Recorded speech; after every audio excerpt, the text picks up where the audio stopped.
And welcome to another episode of Don't Trust the Dungeon Master! My name is Alex K, and I am that Dungeon Master. It's been a long time since I've had to use that line. We're back, everyone, and ready to resume where we last left off in Arkelya. It's been over half a year since we did our last session, and yes, the stream overlay has been updated in that period of time. You are in the right place. It is us, just with a slightly different look. Now, before we get back to our game, I would like to thank you for tuning in and spending time listening to this tale. Whether you are catching us live on Fridays at 5:30 p.m. PST at twitch.tv/Laris15, or if you're reviewing this podcast, rebroadcast, or recordings, however you want to phrase it, up on youtube.com/Laris15, it brings smiles to our faces knowing that others are also enjoying this campaign. And boy, what a story we have had thus far. There are currently 57 recorded episodes saved up in the archives. But as you may or may not know, we also have had 8 non-recorded episodes in this joint venture. Thus meaning we've had a total now of 65 previous sessions, everyone. This multi-year investment from us started back in August of 2017. And we are real people like you. We have had complications that have arisen over this period of time of nearly 6 years. Be it job changes, tragedies, overwork, competing responsibilities, we've had to take a few breaks within this period of time, as obviously we just got done with one. I myself have personally categorized our story into 3 main chapters now. Chapter 1 would be basically episodes -6 to episode 35. And that's where our first real big hiatus kicked in. We've had some before, but that was the first long one, a 2.5-year one. That's chapter 1. For me, chapter 2 then is basically episodes 36 to 57, the one we just got clicked in before we started this last half-year break. And then finally, this new chapter right here would be chapter 3 for me, everyone. So we're starting chapter 3 today. So a big nod to everyone for sticking through it. Most D&D campaigns cannot support themselves to this kind of investment. Just shows how dedicated we all are to the story, our characters, and everything that we've invested to this point in time. So thanks for staying and keep working to keep us continuing, everyone. And of course, you viewers. Thank you for your continued efforts and support, everyone. It makes all this time spent worth it. So we hope to keep seeing everyone in the coming Fridays. All right, so... Well then, I find that after a long break, it's nice to just realign ourselves with this world Arkelya, because it's been well, I know it's going to take some time for everyone to get, the cast back into their character's headspace and kind of recall what they were doing and their modes and, all that jazz. So we're going to be spending some time here reviewing recent events that should be helpful. However, since the story is so long now, it's going to, we're not going to be able to just do everything. We're only going to be able to talk about the major events, and specifically, I'm going to focus on the parts that took place in Chapter 2, is what I'm going to talk. So that would be episodes 36 to 57. So these are the events I'm going to go over, right? So we're not talking about Chapter 1. You can get the summary on that all the way at the start of Chapter 2. Okay, everybody. So with that, let's go ahead and do this. Where is it? Brain? I had to name the stupid playlist. What's the name of the stupid playlist? Where's? Wish I could help. It's broken. Broken it. Oh, I think I found it. Broken mid. No, that's not it. What did I call it? What did I name it? This is so embarrassing. Invictus. Okay, we're gonna have to... Oh, I know where this is going now. Yeah. Finally. That deer in the headlights just, so shocked because I'm in front of a crowd, right? Okay. Right. Jeez Louise, sorry about that.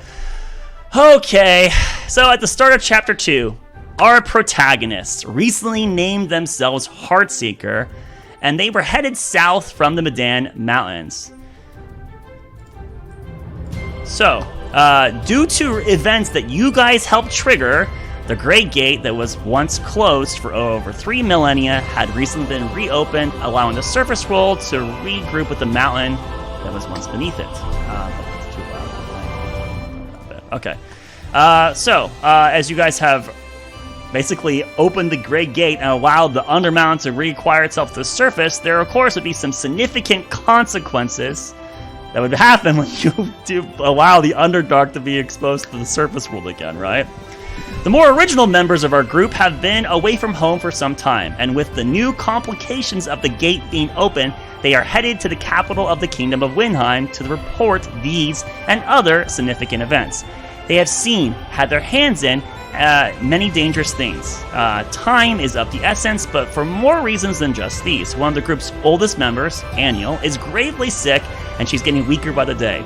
The only hope the party could conceive is for them to reach out to the gods for a miracle, and they were hoping they would be able to do that at the holiest of cities, Vanir, the Radiant Diamond. Unaware if they will make it in time, they continued south, where they witnessed the aftermath of a horrendous crime. 2 elderly farmers were murdered, their homestead ablaze in fire and smoke. The group has the opportunity to chase after these culprits, but decides their time budget can't afford this expense, and resumes heading to Windheim proper. As they get into the biggest metropolis of New Ulsul, they find the guards to the inner city, the Tribune, were expecting Evelyn Zastira's arrival. Initially confused, the party dismisses it as they were personally escorted to the Telfount, which is the palace in the inner city. There they exchange to the royal guard, the High Watch, who brings the party to the council room where the high-seated, the 5 leaders of this most powerful, prosperous nation on the New Ulsul reside. You all got to overhear a long-winded debate between these influential people. Windheim is plighted with numerous problems, many of which are competing for the same limited resources. Finances are strapped, the western states is suffering under a plague suffocating, and there's also financial woes that are being only worsened by this plague. To the north, farms are being burned and farmers killed, while there isn't enough police force or military presence to stop it because the Blue Steel Brigade is currently out east babysitting the Duskmire Marshes because of the recent war between the 2 kingdoms. Accusations and finger-pointing continue before one of the high-seated, the High Observer Niera Zastira, requests a recess. It's at this point that the Heartseeker and Evelyn are presented to the council. While there is some opposition to the proposal, ultimately the recess is agreed, seeing as Niera is Evelyn's mother, and her daughter was most assuredly presumed dead for how long the party and Evelyn were missing. Heartseeker and Niera move to a more secluded location to discuss the recent events. However, Aniel, who was not feeling well as soon as she entered the inner city, collapses and ends the discussion early. Their blonde companion is rushed outside the inner city after the High Observer posits that perhaps the city's wards are what harming the woman.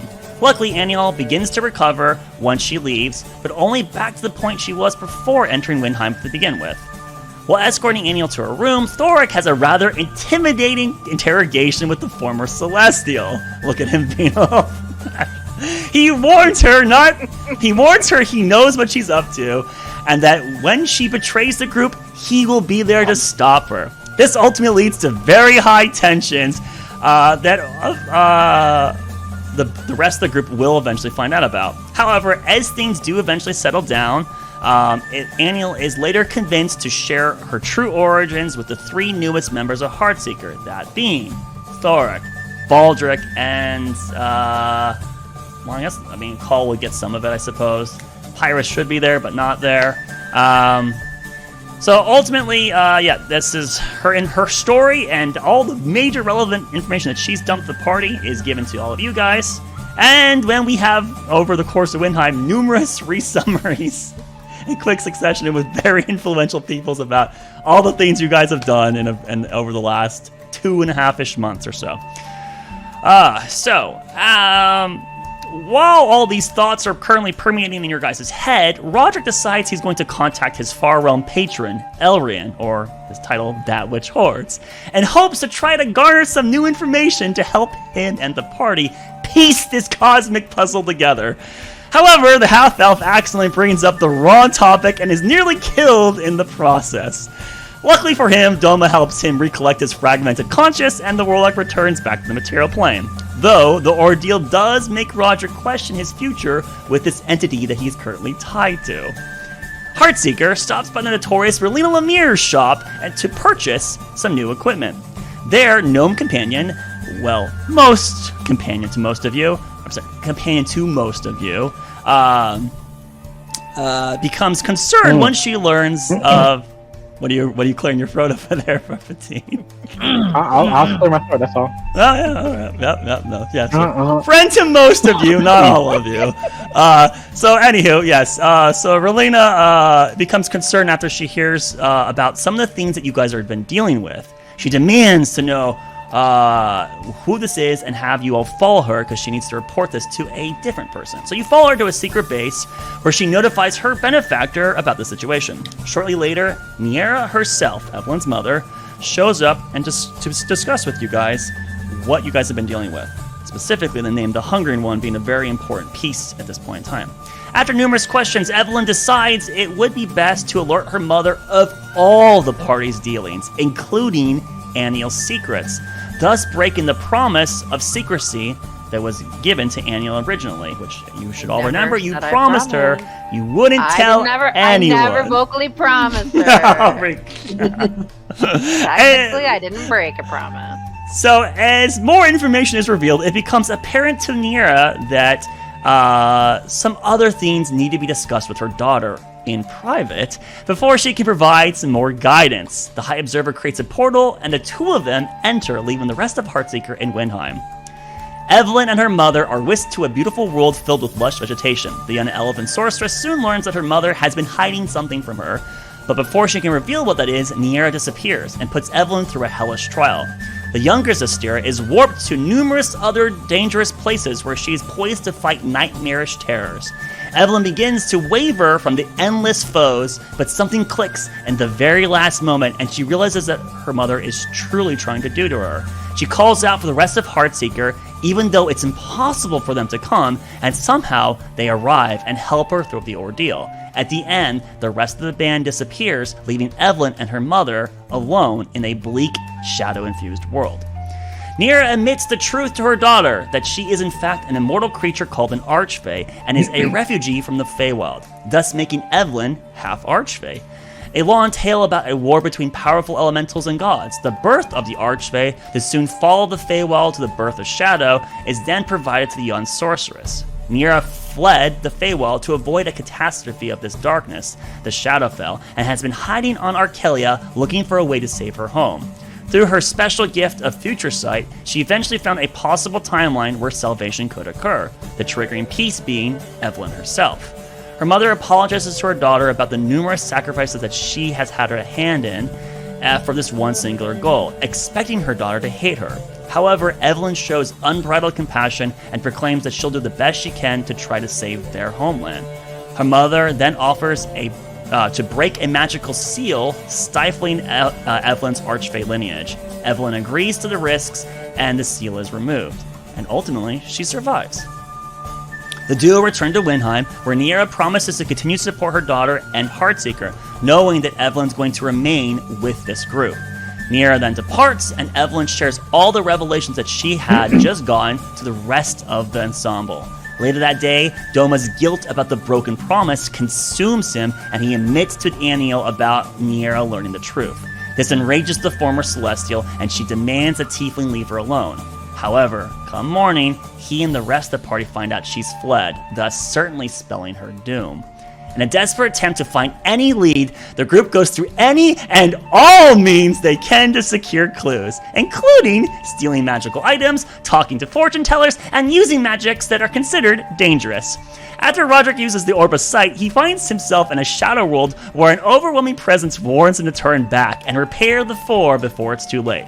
He is then ejected from the plane, but he manages to get a blip of a glimpse of unknown beings grieving. With all the clues they have found out, the party deduces that Aniel has fled southeast and rushes off to get to her before it's too late. Along the way, they find a camp of cultists who appear to be looking for them. One of the finished creations is sent off to go find the missing golden one, while the two groups clash. The cultists are defeated, and the party chases after the demon. They manage to catch up to it and put an end to this abomination. Recognizing it had a very specific direction to travel, they continue to follow that direction, and come morning of the next day, they do find an unconscious Aniel. Seemingly, her solo journey has not fared well for her, and she's on the very verge of dying. Calculating what time is left, the party realizes they essentially will not make it. They continue southeast regardless, towards Vanir.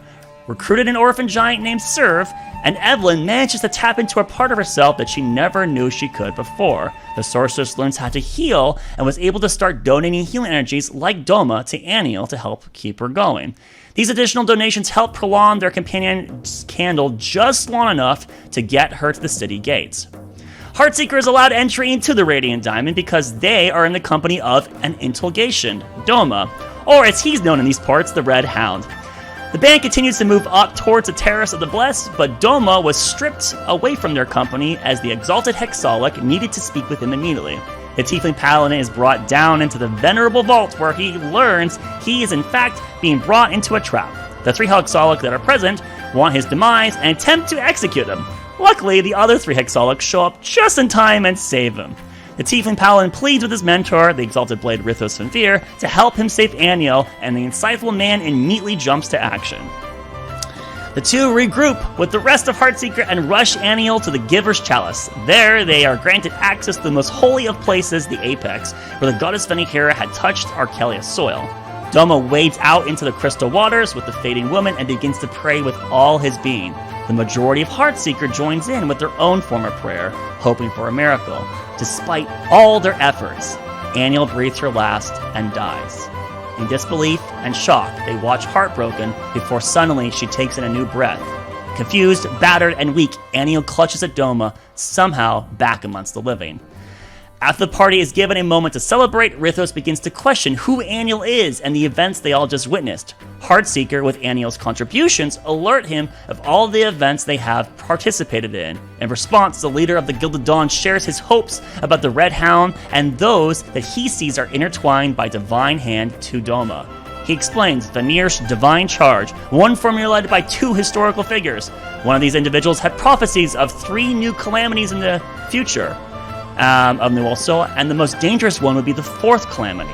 This oracle claimed that the future of all life would be hinged on a battle that would take place at Fenfir itself. Rithos believes that Heartseeker, or you all, have the divine purpose to stop this 4th calamity and urges you to rise up to the occasion. Baldric recognizes Aniel is too weak to leave Fenfir, hypothesizes that its proximity is what's sustaining her. Reluctantly, the party agrees to leave her in the Radiant Diamond temporarily while they continue to work on the other problems in Arkelya. They help their new giant friend Serve get revenge against a local Hydra that killed her mother. While camping out in the nearby forest, the party learns a bit about Roderick's past. He grew up in Westwind, lost his family at a young age, and joined again. He got adopted by a local guard named Donnell, and his life turned around for the better. However, Donnell ended up in the sights of some corrupt people and got imprisoned before later dying. While searching for proof of Donnell's innocence, Roderick took a job for some money, which got him involved with a cult who tried to use him as a sacrifice for something evil. However, he managed to survive thanks to the intervention of Krista. It wasn't until a little bit later that Roderick learned that he had gotten intertwined with that which hordes at this location. Roderick tries to summon Krista to fill in some of the holes in the story, and learns that she is currently dead. He uses a ritual to revive her, and the sprite comes back. Krista's happy to be back and around, but quickly recognizes something is wrong with the braiding between Roderick and Elrian. The party begins to interrogate the fairy, sharing their concerns about that which hordes and true intentions.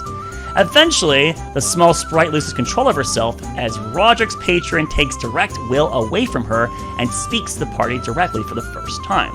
The denizen of the Plane of Contradictions understands their concerns and shares them with them. However, they should continue to work together as their goals are the same, or so he suggests. Stopping the Vault, and in his turn his suspected benefactor, Sheila Shrouds, is paramount to the Cosmos' survival. As collateral, the group requests some information about the Death Spear, Ardoth Ravine. That which hordes advises it has some familiarity with it, but it can't share that information with the group at this time. Rather, they must ask those questions to the Celestial Court themselves. To gain an audience with one, they should head across the Anchor to the Feywild, because that's where one of the gods should be. Erin also advises Roderick that their braiding is in fact decaying. This can be fixed, but Roderick has to go back to the Western States, to the very place where his braiding was made in the first place. Failure to do this would mean that the half-elf warlock will lose his powers, and the group will not be able to stop their shared foe. During their travels, the party learns about Thorak's history. He was a resident of the Temple of Eternal Flame within the Medan Mountains. There, the temple acted as the vanguard against the abyssal, monstrous hordes from the deep within the dark. However, the cost to hold the line was high. Thorak has lost dozens of friends to this encroaching darkness. To ensure the sanctity of light prevailed, his twin brother Karen was used in a sacrifice to empower the light of the temple. It is here that Thorak learned that both divine and mortals only care about themselves. He left the temple and has since been looking for any means to unfetter mortal kind from the divine's hand. Heartseeker returns to Vanir and finds Aniel's health has improved. Unfortunately, it's not good enough to risk her leaving the city yet. Surf is convinced to stay in the Radiant Diamond to protect Aniel, while the rest of the group hunts dangerous prey. A night of good food and relaxation is had before everyone gets some rest. While in Vanir, the party checks in with a contact they were provided by the High Scholar, a man named Dravar Mervel. Dravar is on a special project by Master Ori to help locate some lost artifacts of the bygone eras, the heirlooms of the Zenith. After a lengthy discussion, the scholar gives the Heartseeker a solid lead as to who he suspects was the last wielder of Al-Sham Shakti, that being the Onyx Flame Arkhorn Hadrim. Baldric uses a spell to scour the cosmos to try to learn any additional information about this weapon. He witnesses major historical events and the death of the Onyx Flame at the end of the Second Calamity. There he sees a lumbering shadow marching forward through what he believes is the mirror planes with the weapon in hand. The party says goodbye to Aniel before doing some more research in the Architect's archive. They use teleportation circle and warp back to Windheim. During the teleportation, both Baldric and Akal hear numerous whispering voices begging them to stop it before the smile wanes. The band tries to decode the foreboding message, but concludes there isn't enough information to make any proper attempt. They are released from the Arcane Annex and make their way over to Lemir's Emporium of Gadgets and Goojits. While catching up with Erlina, they learn that Risa was recently arrested. Fearing it has to do with their stealing the flight of the butterfly, they strategize for a way to free the goblin. Concluding they need more information and some sagely advice, Heartseeker approaches Niera and asks her how she would want them to resolve the situation. Evelyn's mom is surprised to find out that Aniel's still alive, but does alert them that she will handle getting Risa imprisonment resolved. The High Observer gives a politics update about the Western states, seeing as the group plans to head there next. The band then wants to talk to Master Ori, and Niera contacts him with magic to find out that he is in the port of Windheim. As the party leaves the telephone, the High Observer gives her daughter a small object before watching her leave the room. Evelyn stares down at her hand and finds a small white lily encapsulated in a crystal-like substance, knowing that this flower is supposed to help ward off danger. And that would be Chapter 2. In an attempt to be concise and accurate there. So, well, everyone, here we are, starting Chapter 3 finally. Are there any questions before we begin? That sounds like a no. Your mic was cutting out. Can you do the whole thing again? True, yeah, we missed all of it. Alright, so, oh boy, I've been ignoring Twitch, so hey, thanks for all the subs and follows and all that. Thanks, we appreciate it. Okay, well then, enough of this script here, we don't need that. It's time to pull it from here, right? Oh god. Oh god. So, first of all, let's get the music the right soundtrack, because we are in Windheim. I punch Orc. Okay, so... Wait, send me the link for that. I don't think I found it. It's in the general chat. Pinned in the general chat. So okay. if you go to the pinned section general, you should be able to get to the watch together. I hope the music wasn't too loud during every summary. Okay, so I heard nothing. You guys just got done talking to Niera, right? She gave you a politics update. She shared her concerns about what was happening with you guys and that some things might not be the way she foresaw them. There seems to be some deviations occurring. And you guys, with your mission in hand, go, we need to go talk to Master Ori while we're here. You are, in fact, perhaps more liberated than you ever have been because Aniel's safe. Your time crunch is not your guys' lives in the hand right now, right? You can take time to do your own devices and do your own things. Of course, there's people dying in the Western states, but there should be help there handling it, right? You don't have to go, or do you have to go? Of course, your guys' choice, your conclusions. We've had numerous conversations in the past about what your guys' action plan happens to be. But we'll get to that in this episode. I'm sure we'll get to a little recalculating plot point for you guys.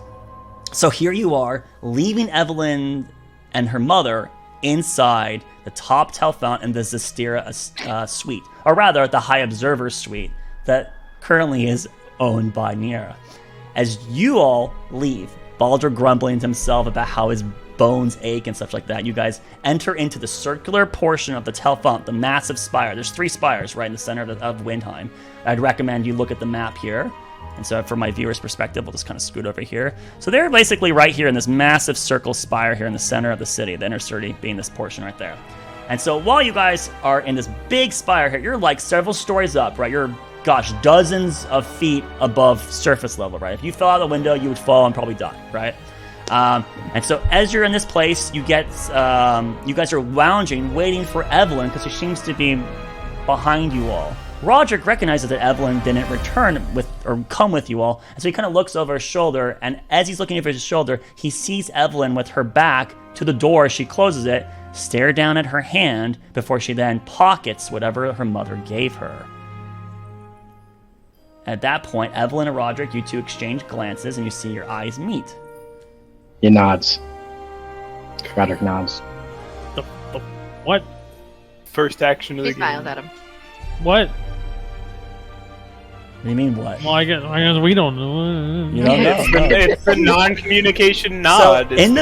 So in your mind, Big clap. in the background, you should see Baldric, Thorak, Ekal, and Doma kind of off near one of the windows, and they're kind of like talking and jacking. It's probably Baldric bickering, right? But it's muffled noise. It's background. And in front focus, we saw Roderick turn over his right shoulder, look at Evelyn. Camera turns to Evelyn.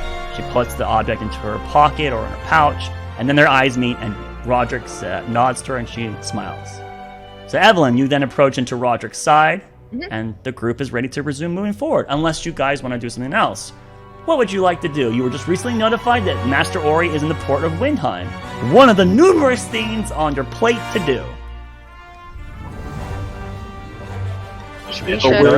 We should go find Master Ori, I think. We're super high in the tower, right? Yeah, so the high road is about 50 feet in the air, so that's 5 stories up. And that gets to about halfway up the center spires. And so Niera's suite's a little bit higher than that, so you're anywhere from 60 to 70 feet in the air right now, right? It's pretty high up. So there's a really good view of the entire inner city. You can see Lake Alea beyond, because the walls around the inner city are only like 50 feet tall. So yeah, you get a beautiful shot from what that window's giving you, right? It's unfortunately not windowed around the entire circumference of this tower. It's not the Space Needle, but you do get a good angle from that one window out into the bay. And I would imagine that you guys are probably looking, that window probably looks eastward. So you're getting a beautiful shot of the lake to your east. Ugh, I hate stairs. Does anyone have slow fall? I prefer not using that. We probably should keep it low key. I would think. Yeah. Can we- All the way. No. I could At least you're probably not survive over. this fall. It would I be was fine. about to say, Carl could probably handle Poor it. Baldric. Land on their feet. Yeah, Hearing them? I am not going to do that.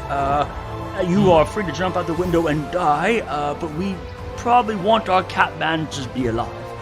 I would not die. Would your mother be too upset if I were to maybe leave claw marks on the side of the spire? Absolutely. Oh. Yeah. I would not do that. Uh-oh. Are we Out of going my to head to room the now. port now, everyone? I believe we need to. In Yeah, case you I know, think this we is should. Baldric being DM'd by, or being NPC'd Making by my way. Lairs until Baldric joins us in an hour. So, Right, Let's head to the port. to the port then. okay. So then you Fine. guys start moving around clockwise around the tower to get to the point where you can then go down some stairs, off flight of stairs, until eventually you get to the 5th floor, where you then have the option to get out into the high road. You could go down to the very first floor and get into the streets itself in between the Aurea District and the Aurora District, right? The underpass section. But since you guys are more privileged, you can also use the convenience of the high road. And the high road itself actually goes right down into the Port of Wingheim, if you can see right here on the ramp. It ramps right through it, allowing you to avoid a lot of turbulence along the way. And so like as a you guys... ramp, right? Like a ramp? Yeah, it's like an overpass ramp. Yeah. And then it's got stairs. a gradient that leads out up those 5 flights of stairs, or 5 stores. So as you guys eventually leave the Telfont, you do pass by some... Well, actually, I'm sorry. As you're going down the stairs, you guys do get to the 5th floor. And as you get to the 5th floor and you're basically leaving, there are some High Watch present, the Royal Guard of the palace, right? These very powerful fighters that are probably similar in strength as you guys are. Just to take a moment here to think about your character, right? You guys are level 11, right? So that means our spellcasters can cast 6th tier magic. If we make that as a rough parallel to your power level compared to the rest of the world, you guys are within the top 1% of power in the civilized world now, right? There are very few people that are actually as good as your characters are now in combat or in other arcane means, right? And that just translates to all of you. So your martial characters, you're also in the top 1%. Less than top percent. You guys are really powerful, right?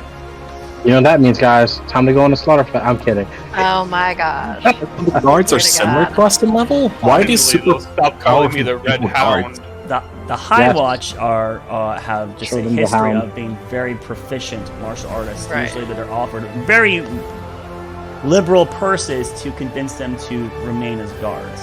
So some refuse, but some accept. And you guys have been here a couple times in the past, and as you're like moving through the halls this time, you do recognize seems to be less presence of High Watch here right now compared to your previous visits. And just to save us the tribulation of wasting our first roll on this, the reason would probably be because the high-seated have finally formally stopped their meetings, right? Nier told you this. The meetings have come to a conclusion. The High Scholar went west to deal with the Plight. The rest of the high-seated are able to start focusing on devices. So without the meetings and them dismissing, the Guard do not need to be as all mobilized at one point in time. So there probably is a total of maybe 24 total High Watch to cover the entire High Road and the Telfont for all shifts, right? All shifts. Night shift, day shift, weekend shift. It's probably just like 20-something people, right? And right now you're passing, you've seen maybe about a dozen of these people as you're walking around now. You notice there's a severe drop in population of these powerful soldiers. And it just makes sense.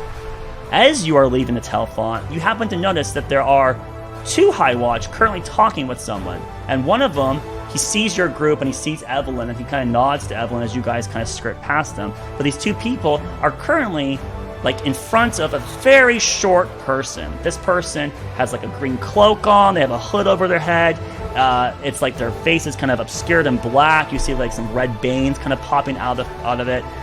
It looks like they have like pointed ears because there's indents in the hood that make it hard, or that give the impression this person is like a gnome. Based on their size, they're like 3 feet tall.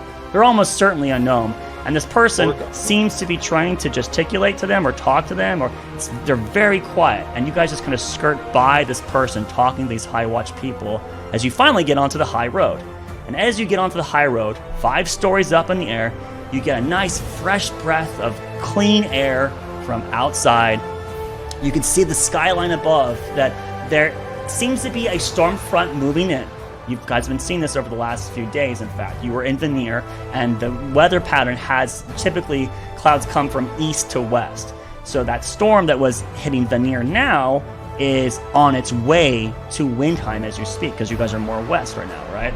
And you can guess by approximation that maybe there'll be some rainfall tonight, and the storm probably will be maybe drizzling on you guys tomorrow, right? That's kind of the conclusion you're nearing, or you're expecting at the moment.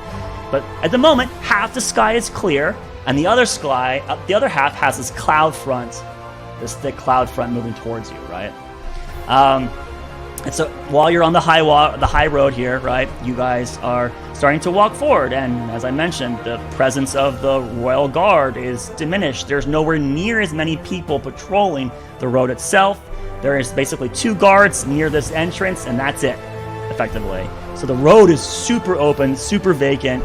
It's almost liberating, but also semi-concerning, because if you were needing help, there wouldn't be immediate help next to you. But you guys are strong, as I mentioned, powerful. You can't be defeated by mere, I don't know, muggers. You're fine. Thor can cut them all down with ease. So, Probably.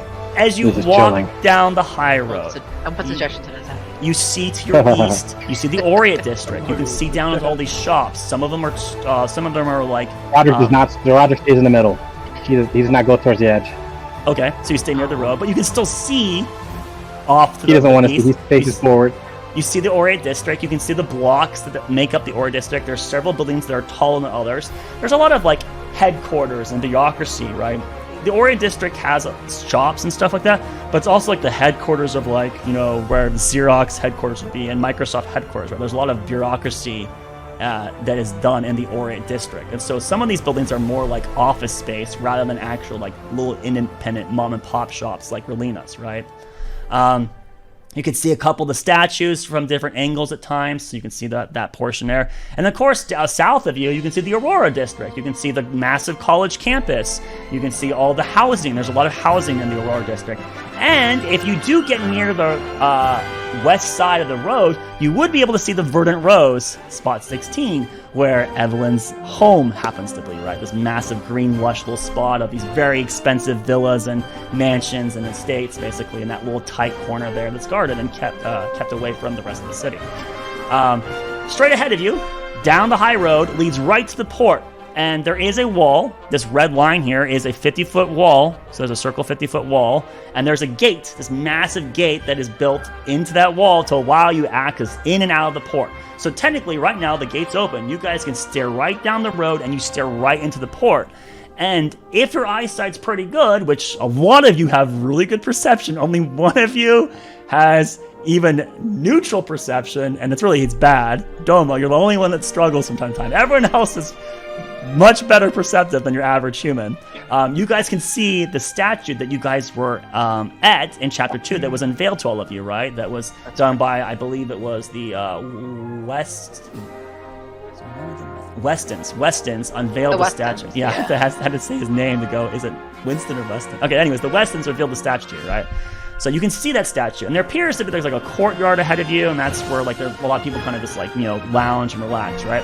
So you're making your way over there, and as you walk down the high road, you eventually get down into that portion of the town where you're next to the gate, and the gate's open. And as you're walking by, you see wagons, and you hear people shouting and talking. There's conversation. There's children running around playing tag. There's a couple dogs moving around with people, right? You hear a couple seagulls because you guys are moving near this port, and of course there's going to be seagulls present, so these gulls crying out. And there's just like a nice, fresh, clean day, right? You guys are around 2 to 3 p.m. right now. It's roughly at the point in time you are in the day. There's still plenty of time left of daylight. We are nearing mid to later spring, so sunset is roughly around anywhere from 7 to 8 p.m. right now is when it's happening. And since you guys are roughly 2 to 3, you got like 5 hours to play with before dusk hits you, and then you might go, do we keep going for a little bit, or do we go to sleep? So you walk past the gate. And as you're in this portion, it's no longer the high watch, right? Now it's going to be the Tribune. And there are Tribune present. And of course, there's Tribune present at the port. And so as you walk by the gate with the port cliffs currently raised up, the gates are open as well. You see a couple people currently talking to some individuals. There's some wagons that are stopped. There's horses pulling things. There's just a lot of movement occurring in front of you. You guys get past the gate. You're not actually in the port itself. So this little spot right here on the map, basically. And you can see the port is designed kind of in this like crescent shape where traffic comes in over here on the east side, and then it docks for a period of time, and then outbound traffic comes out the west side, gets out into the lake, and continues on. Lake Alea is a closed body lake. It doesn't lead to any ocean. There's no really good rivers. There are some streams, but Lake Alea, even though it's closed body, there are some points of interest that do use boat nautical travel. Specifically, there's a port far to the east that timber and heavy items from the fringes is imported here to Windheim, and so there's a nice convenience of doing that by water rather than just drawing it by horses nonstop along the Alabaster Highway, right? So there is some nautical presence, but it's nowhere near what you would expect a seaside port to be. There's not that much commerce being done here through ship travel.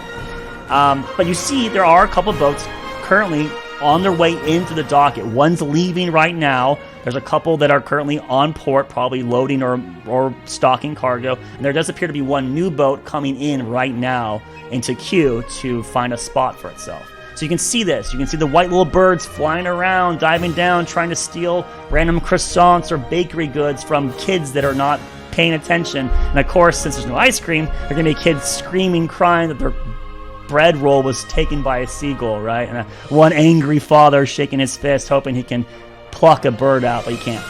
So as you guys enter into the port, you're now entering into the courtyard, where there's this massive circular presence. There is kind of like a dais. It's a circle, and there's these two ramps that kind of come around the circle down into the lower portions of the port. The port's basically broken up into three main districts. There is, or not districts, but three main portions. There is an open market to one side. There is literally the pier where the port itself happens to be. And then there are some warehouses and stuff. These are the three main predominant locations here in the port. And you guys are in this kind of like in-between point where the courtyard happens to be. And the statue of this woman with 3 children clutching at her side, kind of forlorn, depressed about the sacrifice of parents and what they give to their children for them to move on, right? There are people lounging around on these like pre-made benches, these like stone benches that have been put around. It's kind of like that open fountain feel, right? Where you're like in a center of a town and it's kind of nice and comfortable out. It's a cool day, probably in the 70 degrees Fahrenheit range, right? So not too hot. If you're in shade, even better. And this is where you guys are right now. You've entered into the courtyard and there's all this noise and your guys are finally calmed down here. So you've walked, about a mile, right? And so you're now in the port itself. And then you have to go, okay, we're here. We know Master Ori is somewhere in this open space. What do you guys want to do? Well, is there a good vantage point in the area where a call could get up high just to try and look out, see if we can find anything? There are buildings you can scale, and because you have that, I believe you have the ability to run up surfaces, right? And you have like a 50-foot move speed, so you could easily climb without even damaging, and get on like a 2-story building and try to look. So if you'd like to, you could try that. Yeah, I'll tell the others. Let me see if I can get up high and see if I can spot the little Ori. One moment. I'll sprint up a nearby building and Assassin's Creed peer off the edge and see if I see anything. Let's go ahead and get a perception check. The first roll of chapter 3. Let's see. Here we go. I'm calling it right now. This is going to determine how the rest of this goes. How the rest of it, yeah. And you guys are having me roll it, so this is not good. Oh my gosh, let's go. Here we go. Let's go. Oh. All right. Well, we know. It's like an 18, right? That's a 12. A 12. Oh. All right, so a call. I hate how Mike has that name now. It's gonna be so hard to go Nicole. Okay, Icall. Yeah. So you get on top of a 2-story building, and as you scamper your way up on top of it, you then kind of like put your hand like as a little impromptu visor. You kind of stare out, looking, and so unfortunately, you basically get the information I gave you by default. There's 3 main districts, right? There's the fountain, or the center, the pier, the open market, and the warehouses. And Ori could be any one of those. He could be inside a building inside the warehouse district. He could be at the port specifically, and he could be in the open market. There wasn't really information as to what he was doing, just that Mira said he's at the port of Windheim right now. Since I've been under his tutelage for a while, would I know his general haunts down here, like where he might be headed? Well, so yes and no. The thing is that Master Ori is quite the talkative person, and he makes lots of friends. Yeah. And so with that, unfortunately, he could be like if for Evelyn's perspective, there'd be 2 places you could consider him right now. Probably not the warehouse district, but it's not. You can't fully exclude. There could be an artifact that came in and it's being held there, right? And he could be like, "Oh, I want to see this thing," right? But it could also be like he could be browsing the marketplace for interesting oddities. He could be at the port. So you kind of feel like the port or the marketplace would be more probable, but you can't exclude the warehouse completely. Now, it calls. Shall we go? People? While you're on top of this roof, after you're taking your quick gander, do you just jump back down and then get to the rest of everyone else? Yeah, I mean, if I don't see anything abnormal, sure. And with slow fall, you can't take damage. There's no success. As you're about to jump off, you hear. You kind of stare down, and you see there's a bunch of these little blob spheres on this roof that you're on. Several felines seem to have been perched up here, enjoying the sun, sunbathing on top of this roof that you precariously just invaded into. And one of them, this black cat, gets up with yellow eyes, and it's got its back arch hunched, the tail's spiked out, and it's hissing. And then as it's getting aggressive with you, every single other cat, there's about like 6 here, they also all start imitating it, and they're kind of like cornered around you in this crescent shape. And their eyes kind of lock on with you. And there's kind of like this like semi like turbulence. It's back.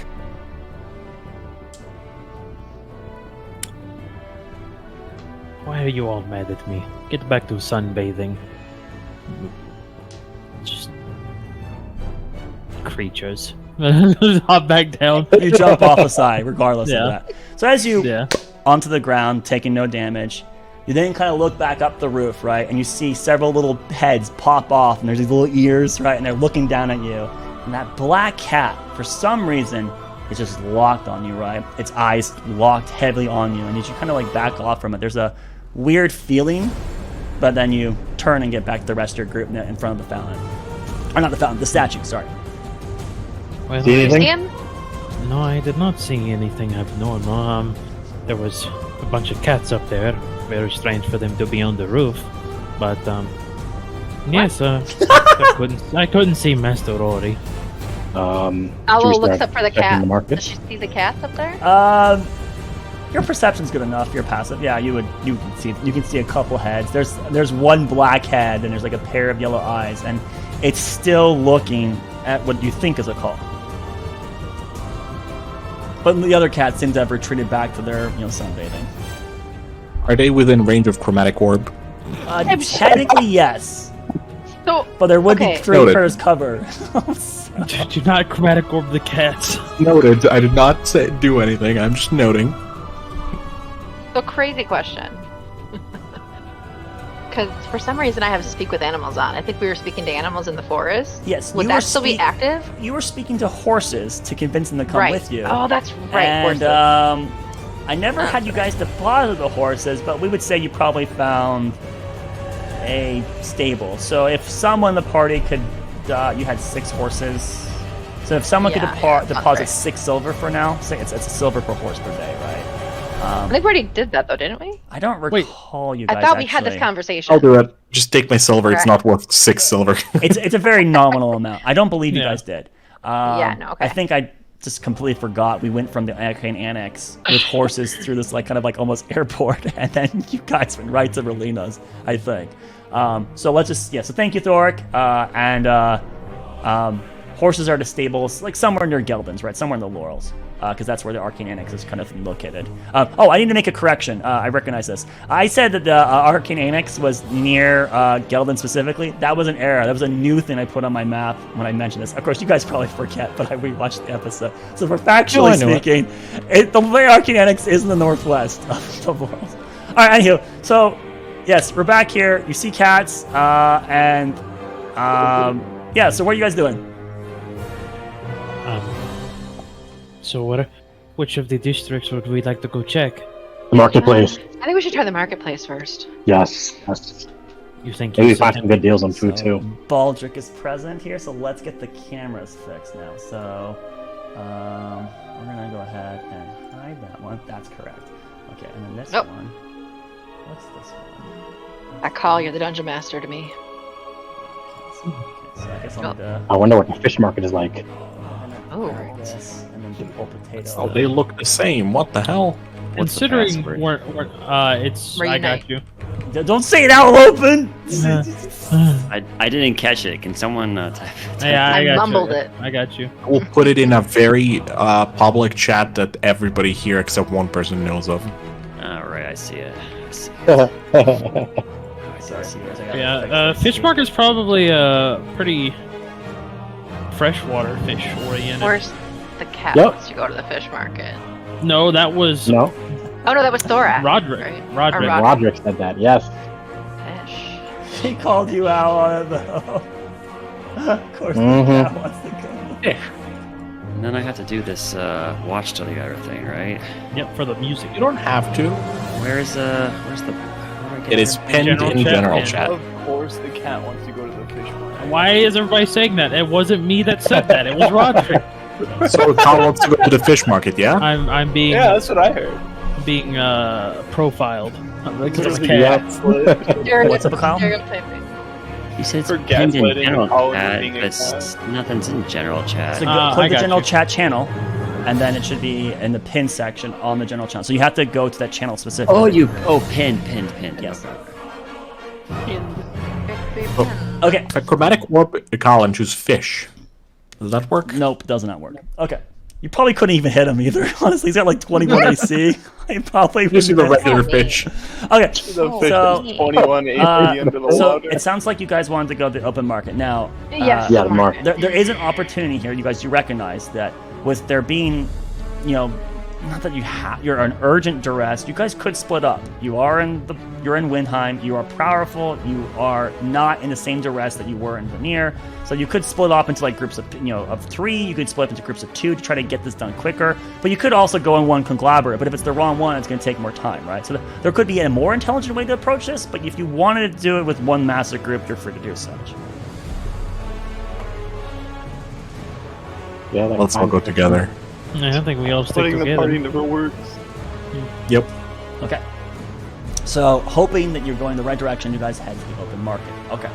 So, as you kind of this has to go down the left ramp around the statue on the dais, and you move to the left side. And as you get in there, you do see there are some tribune present, and they are kind of acting as a barrier. They don't charge people to come into the market, but they do charge people to set up stalls. This market is very small. Every stall here is not a permanent residence. It's not like a wooden foundation or anything like that, or an actual building. This is like an open area where there's like these like little teepees or stalls made of like sticks and cloth, right? Like There's a farmer's market. Yeah, exactly. It's just like open tables that people are kind of like trying to quick sell stuff off of, right? Before they're going to go back on the trip to go somewhere else on the boat, or some people come in here. There's probably a fee, a cost to set up a stall per day. And with it being about halfway through the day, it's very unlikely that new stalls will be added now. Most stalls will probably be added in the morning to try to get maximum value they could out of that day, right? But this is one of the more popular points in time for people to be shopping. So there's a variety of different people browsing different goods, a whole slew of ethnicity. I don't think I've actually initially mentioned it to you all, but Windheim's population is majority elf. About 40 to 50% is elf. And the other half is, predominantly human between. There is a mixture of the other races. Human and half-elf are going to be the next most common races, and then it kind of gets smaller as you move through the sects of other racial diversity, right? But there's a large abundance of wealth. Of elf present here. There is wealth, but elf specifically. Wealthy elfie. There are some definitely wealthy elves. Everyone turns to me.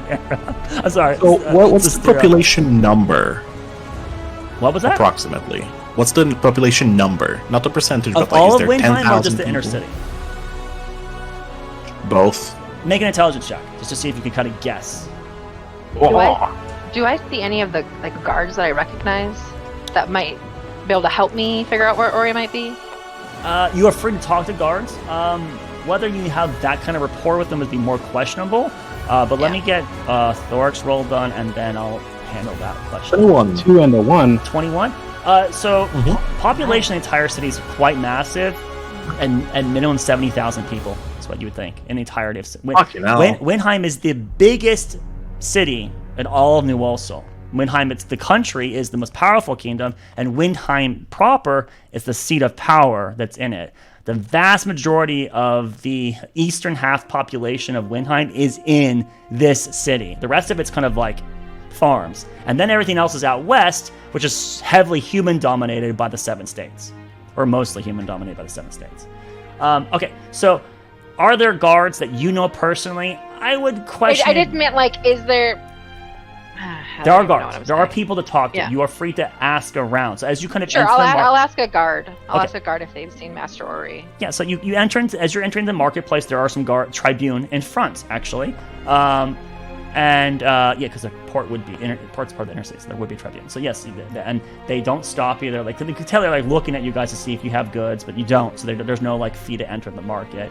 But then you kind of like approach one of them. Let's make it a dwarven individual. Aye, lass, what can I do for you?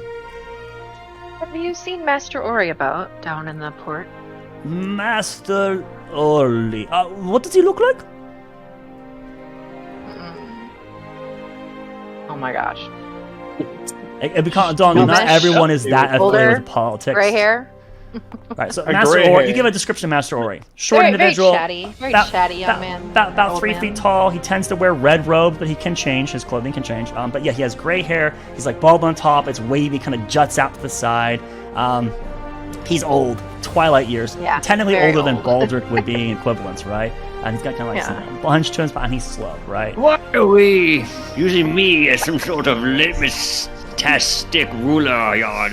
Yes. Because you're the oldest member in the group. 82 years old. That happened. That happened. All right. So, Since someone- yeah. So you ask. So after giving a description, they're kind of like thinking about it. What? Can you go ahead and do an investigation check? We'll try to bound this. If not him, he might lead you to somewhere else, and we could try to like speed this portion up. Yeah. Second roll of chapter Third. 3. What is Can that? Baldric help as he's the litmus? He could have, but she rolled already. It's 6 total. 6 total. Okay. Good So first unfortunately, roll Dwarf back, doesn't have a baby. good lead for you. I'm sorry, there's quite a few gnomes that come around here, and a bit of lots of epileptic people. I'm sorry, I didn't really see that, but you're free to cruise around. Doesn't look like you're going to be setting up a shop anywhere, so no charge. If there's anything else I could do for you? No, that's If I could it, thank interject. you. Oh yeah. Is there any stalls that are particular are that you know that are very popular? I'm sorry, can you repeat that? Your accent's a little thick. Are there any stalls that you know that are very Popular popular? stalls. Ah, yes, sorry. Popular stalls. Gosh, I mean, the ones that be popular by now would be already gone. And he like kind of gestures for locations. You see a couple people packing up, but you do not see with your innate perceptions here Master Ori walking around in the marketplace. You could go in there and like intermingle, right? But he doesn't appear to be immediately present. Thank you very much. Guys, would it be okay if I go talk to one of them? Just that are packing up and maybe they have something passing?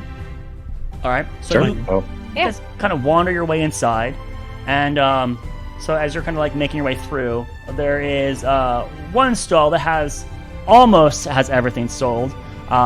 There is an individual here who has a bunch of boxes, but the boxes seem to be kind of emptied. There's a couple of these like torches that are kind of laid out, and the torches are all lit.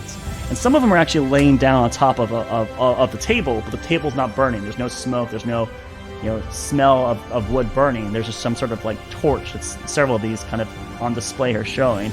And then there's a guy, he's like announcing, Everlight torch! Get your Everlight torch! Never goes out, people! Only a couple gold! Think of all the profits you can save by continuing your journeys in the night! You, sir, you want to keep traveling? You seem to be the type. And he gets in some kind of discourse with an individual, with someone passing by, and that guy doesn't appear to be a merchant, and I was like, no, I don't need that, no, right? And so you guys kind of queue into this space here, next to this individual. And as you're kind of queued here, Thoric, you just happen to notice something amidst this, right? So like as the party kind of moves forward and starts talking to this individual to determine, hey, have they seen Master Ori or not, you see that oddly, one of these torches is kind of like sputtering out in front of you. Like there's like almost like a sparks, or it's kind of like puttering, almost like one of those little not firecrackers, but sprinklers and sparklers. That's it, sparkler, like in a fireworks festival, right? So it seems like it's almost dying.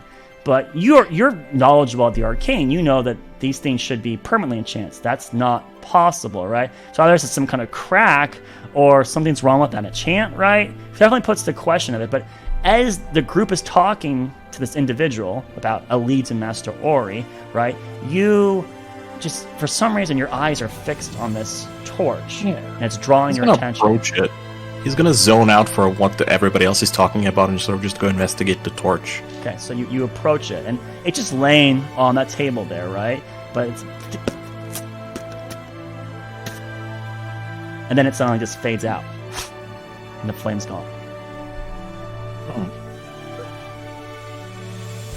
It's just on the table. It's a ware for sale, or is it a light it appeared to be one of the few wares he had left that he was trying to sell.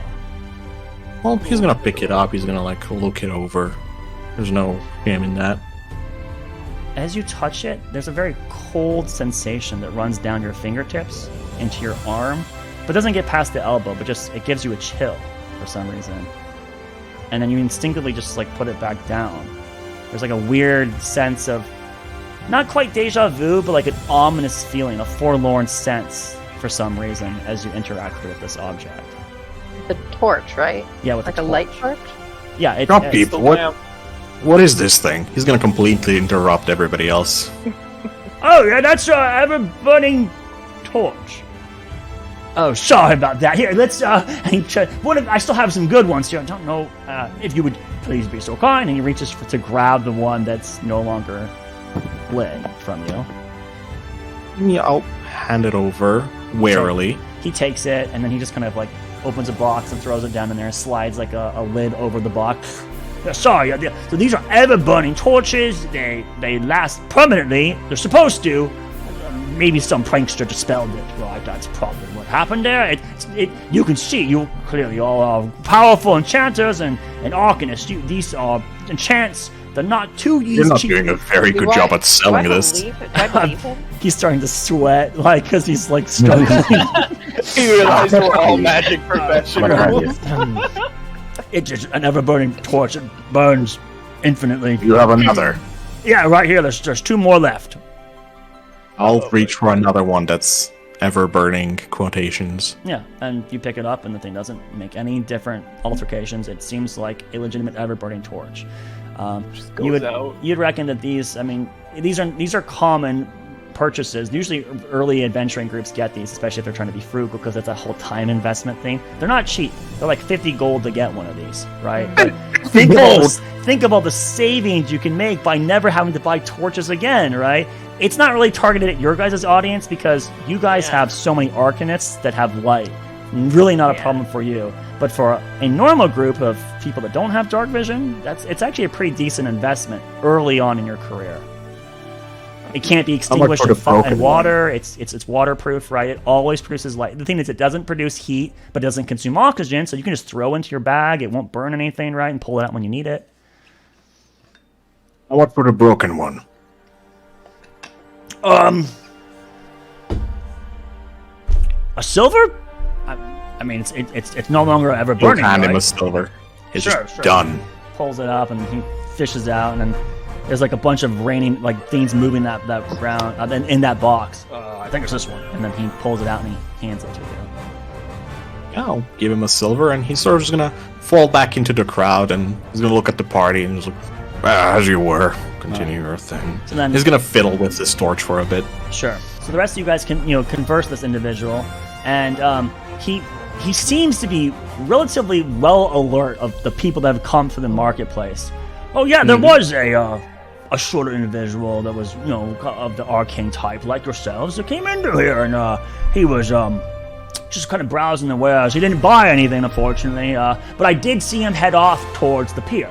That's the last place I saw him. Pier. Thank you. Thank you. Here's a silver for your trouble. Oh, you sure? Yeah. I was about to decline, but what do you give him? How much do you give him? I gave him a silver. Oh, silver. Yeah, okay. He made some money. Sold a broken ware and made money. Okay. Easy. So this is a weird day. Definitely a weird day. Yeah. So as you guys have a lead that you can follow, you are free to leave the market and head towards the dock itself. Is anybody else selling questionable, not questionable wares, but just wares that are interesting enough? There's a lot of items being sold, but a lot of it's kind of standard merchandise. This open market isn't really one of like big exotic stuff. That happens to be more fish vendors. What was that? They got fish vendors. There are fish vendors. Yes, you have a couple people selling bakery goods. Unfortunately, none of it's fresh anymore. That would probably been early morning, but there are some fish. The fish probably aren't fresh, immediately caught fish. They're probably within a day caught, right? So there are fish vendors. There are some food vendors. But you see a lot of things like pottery, leather goods, weaving things like, not mattresses, but like blankets and towels and like rugs. There's stuff of this nature, spices, things that kind of are usually like big items that you don't want to bring with you. You want to get like quick sell it before you get back on your boat, right? There's a lot of like that kind of good here, right? Like the better, more exotic stuff is probably actually like it filters out into the city itself, into the Oria district or the Ark Bengala or Pikes Point Plaza, one of those three, right? Or maybe if really unlucky, out in the Laurels.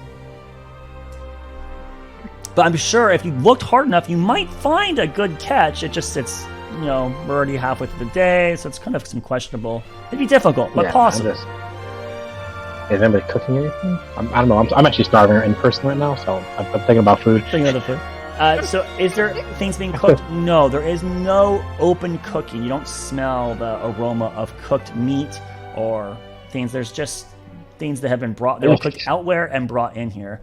It doesn't look like this is a place that you're supposed to cook at. It's not a permanent residence. It's temporary. Right? You break it down at night every time you close up shop. Yeah, those poppers are the best though. Anyways. True. But you can find something small if you want to spend like a copper. You could end up with like some, half a day old bread and like rolls. It doesn't have to be bad bread. It's just decent bread. But like if you spend like a copper or two, you could get like some fish. Yeah, after that. Okay, yeah. So you end up with like some fish and chips, right? And a small little bit. And it's not like breaded fish. It's like fish, but there are some like fried potato with it that someone brought in. Oh, you want some? Well, anybody else want some? I'm good right now. I don't know if what I'm looking for is going to be down here, actually. No problem. I'm just longer. Ready to go to the pier. Just what are the pier? Like specks of food coming out. No.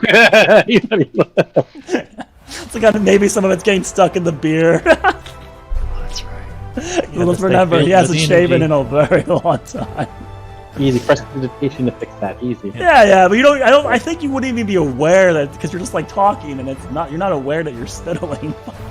Sure, why not? You clean yourself up because you're just conscious of it. Okay. So do you guys want to leave the market and go towards the pier itself? The only thing I will look for before we leave is there like I doubt it's going to be down here, but like I'm looking for tea, like a tea vendor.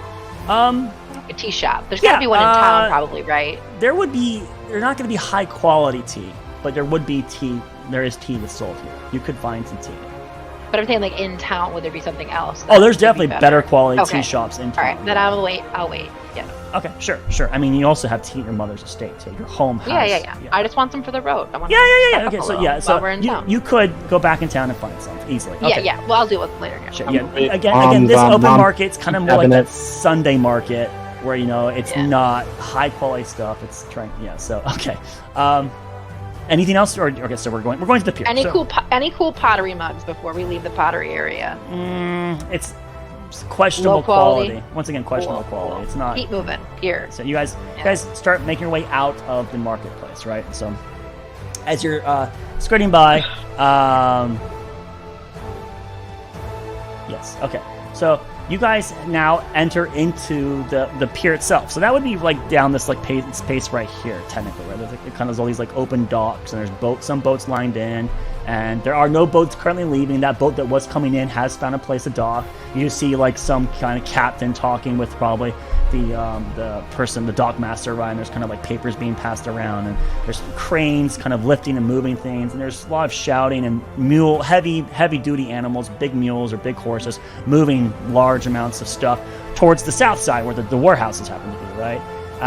And so there is a presence of people present here. So as you guys kind of get out to the open pier, the pier is still large, so there's like kind of scan across the line, and as you're scanning out there, a call would see it first, and then Roderick and then Evelyn, and we kind of go down the list. Doma won't see it for a while until you guys get closer, but you do see on a far south pier, like the very last one, there appears to be a small little person on the pier, and he's kind of like waving at a boat that looks like it's about to furl a sail and move out. Right? It's about to right now. You guys are some distance away. It's going to take you like maybe 5 to 6 minutes to get to that spot, but that's, well, maybe less, 3 to 4 minutes to get there. But you can see it. You know, high perception of characters that so many of you are. You can see this person, and it looks, by profile, short enough to be Master Ori's height. Head over there. So you guys head down towards that direction. You spend several minutes to start making your way. Now, as you're going by here, you're having to like walk around people, and there's a couple times the party kind of has to like break up because there's like some people that are just like, you know, there's these massive carts, and your party size is quite large, so you have to kind of, you know, occasionally give way to the road, right? Baldric almost probably always refuses, so if someone else in the party moves, so Baldric doesn't have to move out the way. But it's like as you're getting to this point, at one point, Roderick, you have to kind of like duck into an alleyway, and as you duck into the alleyway, Roderick, you hear, ah! Ah! Ah! You like stare up, and you see there's a... I'm kidding. Yeah, there's a crow up there. And so you kind of just stare at this bird, and the bird's like looking down at you. And then there's kind of this moment you kind of back off from it, and you get like back out into the pier section, and you hear it again. Ah! And it flies, and it's flying towards you. You hear it coming towards you, and suddenly, ah! And you turn around, and you look behind you, and the bird fell on the ground, and it's dead. It's not moving. It's not breathing. This is dead on the ground. And everyone else has kind of moved ahead of you because you had to pull yourself aside a bit. But as of now, there's just a dead crow that was just a moment ago alive and well, but just died. What color is it? It's a black crow. Okay, all right. Did we all see this, or just Roderick? Only Roderick, because he separated for you. You guys kind of split up a bit to avoid some of the population. Okay. Can I ask, is there a color you were looking for? As long as I didn't say gray. Gray crow. Oh. We're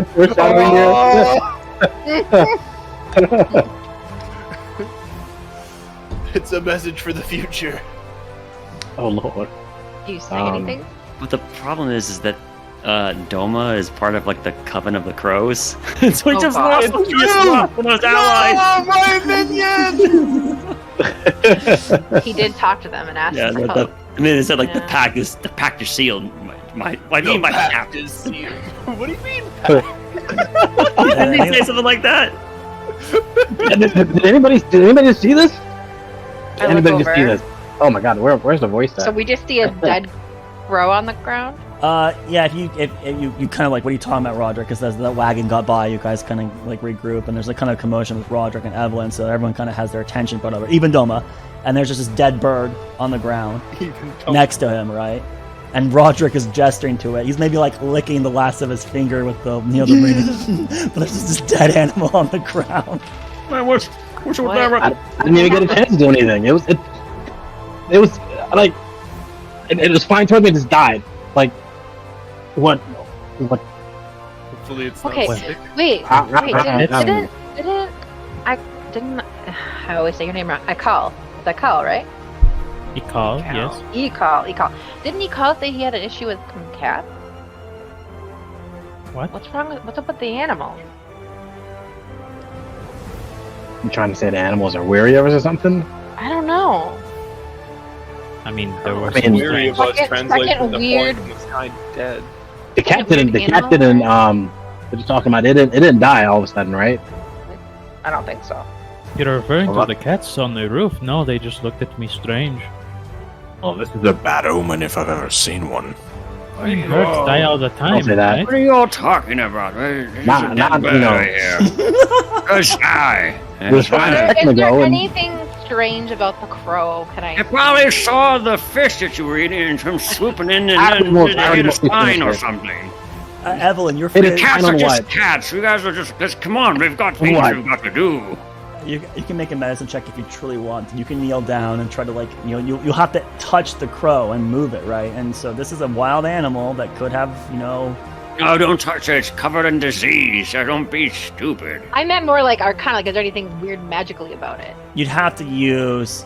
Well, so there's no visibility of like a rune or something on this bird. You don't see anything like that. Cool. So if you wanted to see if it was a conjuration or something like that, you would actually need to cast a detective spell like detect magic, right? Gotcha. Yeah, like resource would have to be spelled. Well. Wait, let me check my spells. Maybe I have that shit. Oh. Maybe I have that. Let me see. So you want to cast detect magic for free, Roderick? That's just free? It's invocation. Yeah, let's do it one time. Do you forget what class you... Do you want to cast one time? Detect magic for everybody. The first time. All right, so first time of first 1,000. Okay, make a Constitution saving throw because there's Agni here. No, have to make my joke. All right, so no, it's just there's nothing magical about this bird. If it was magical and it was like a familiar, it would have most likely turned to dust and poofed away. Yeah, right. It like it was an actual legitimate thing. It just seems like a real Yeah, it's dead. Is there anything around that like it could have hit and died? Or is it like just so completely open kind air, of from the angle where Roger kind of gestures that it was on this roof, there's a possibility that it struck like this like kind of like little clipping overhang and maybe hit that and then died, right? It's a possibility of that. But there wasn't like anything else besides that. It's the best thing you could think of. It's probably nothing. Let's hope it's nothing. Let's keep going. This is I don't So you guys with pace start making your way back towards the edge of the dock, right? The group of all of you guys get near it now. So after a couple minutes of walking, you're finally at the edge of the pier. And as you're at the edge of the pier, you could have. I see that cross, Kyle. You could have. All right, so You see a small individual, and as you're closer, he's wearing red robes with a gold cord wrapped around the waist, and they don't look like the highest grade quality clothing. But yeah, it's Master Ori, and he's still 100 feet ahead of you. But as you guys are getting near, you can hear him as he's shouting on. The boat is full sailed. It's gaining momentum and pulling away from you, right? So you can hear Master Ori's voice. Bon voyage! Farewell, good luck! See you next time! Safe travels! Bye-bye! Bye-bye! As you guys then finally get within, close proximity to him. And he doesn't seem to be aware of your presence, just kind of still shouting departure goodbyes to whomever is on that boat. Hello. Oh! Evelyn! Oh, all of you! Wonderful! Oh, jeez. Sorry, not jeez. Oh, Volad's curses! I was not expecting all of you to be here so suddenly. Well, wonderful! Perfect. Hi! Welcome. How are all of you? A little early. I wasn't expecting the whole shebang of you. I thought you would be another week or half before you would return from Venia. I mean, you did go to Venia, right? You did go to Venia. Back to Trollville. Did you? Wonderful. Oh, man, you just missed quite the character. Oh, he's such a jokester, that one over there. Ooh. Oh, he was just stopping by a moment ago to talk about these interesting findings he had out to the northeast. He's kind of a hermit out there, looking into weird, what I would claim, esoteric magics. Yeah, he believes that there's this kind of juxtaposition between light and dark, and chaos and law, right? And potentially even good versus evil. These are like helixes that the divine can use to interpose their will on creation. This is, potentially quack stuff, but he asserts with high certainty that these are potential tools they use, because if you look in the world around you, you can see this kind of like fingerprint or thumbprint in the stars and sky around you that kind of echoes these ripples that creation has had in the past, and maybe be able to uncover secrets that others don't want you to, right? So he's been doing this research for some 2 decades, and apparently the space that he's been in is that the veil is very weak there and for some time, and so he's been coming and going. He's usually out there for almost a quarter of a year, comes back, gets some restocking, asks questions. Interesting, this time he wanted to talk to me because apparently there were some ruins that were uncovered there, and he thinks they were a Kualtajian lake, perhaps. He wanted to see if I could come stop by and ask if there was a translation that I could do for him. But as we know, there are more excitable Kuratagian ruins that I would much more prefer to get my teeth into. So I had to decline for now to my friend. But it's nonetheless exciting, interesting things. If true, then who knows what secrets we could uncover through the Arcanum. Anywho, yes, so you're here. Wonderful. Well then, oh dear. When you don't take your youth for granted. When you're your age, it's easy for you to move and stand and even lay down. When you get to my age, and he got his eyes look towards Baldric for just a brief period of time, but he doesn't say anything. And Baldric's staring off into the distance, just not even paying attention. He's like, yeah, same, brother. It just hurts sometimes to just exist, right? And no matter what you do, but you can't stop moving. That's what the doctors tell me. If you stop moving, then you're just on your way out. You got to keep fighting for every last minute and day. So if we could maybe go to a more comfortable place to discuss these... What were you thinking? I mean, a couple of things come to mind. We could go to the Telfont. We could stop by my granddaughter's place. The Aura District's not too far. We could go to the library in the La River Institute. Or, I have a location there. We could also stop by your estate, Evelyn. That might be one of the closest, in fact. We could just go there. At least we know we'd be safe with whatever we discussed. So maybe let's do that. Wonderful!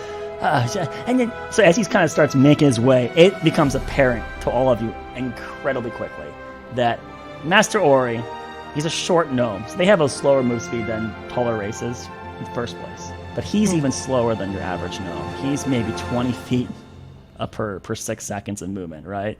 So you guys have to considerably move at a slower pace. It would call almost painfully slower than what he's capable of. So Master Ori kind of just taking his steps, going at a time, and it's kind of like a couple winces and groans from him as he's moving. But he starts talking into these anecdotes about things that he's encountered and experienced lately with you guys on. He's surprised that you guys had came back so early, right? He thought that it was going to be a 3-week travel, almost like a week and a half there and a week and a half back, and you guys are only been gone for about a week and a half, so you kind of don't reveal the high classified secrets because you don't want that open air to everyone else, right? So anytime that might happen, it's hushed down, so it's kind of more just gossip and small talk at the moment. So you guys make your way back out of the pier. You pass by the markets and you're kind of getting back into the courtyard section, and as you are leaving through the market, you guys are kind of listening to one of Master Ori's anecdotes, and Adoma, you just kind of accidentally bump into a stall because you had to kind of move out of the way of someone. You hit into a stall, and there's kind of a shaking, and you're like, oops, and you kind of reach out and grab onto a pot or something like that, right? And you kind of catch it. It was about to fall off, right? And you're like, whoosh, whoosh. And you, luckily for you, the law didn't curse you this time. You didn't have to pay for it. You managed to catch the pot and you put it back there.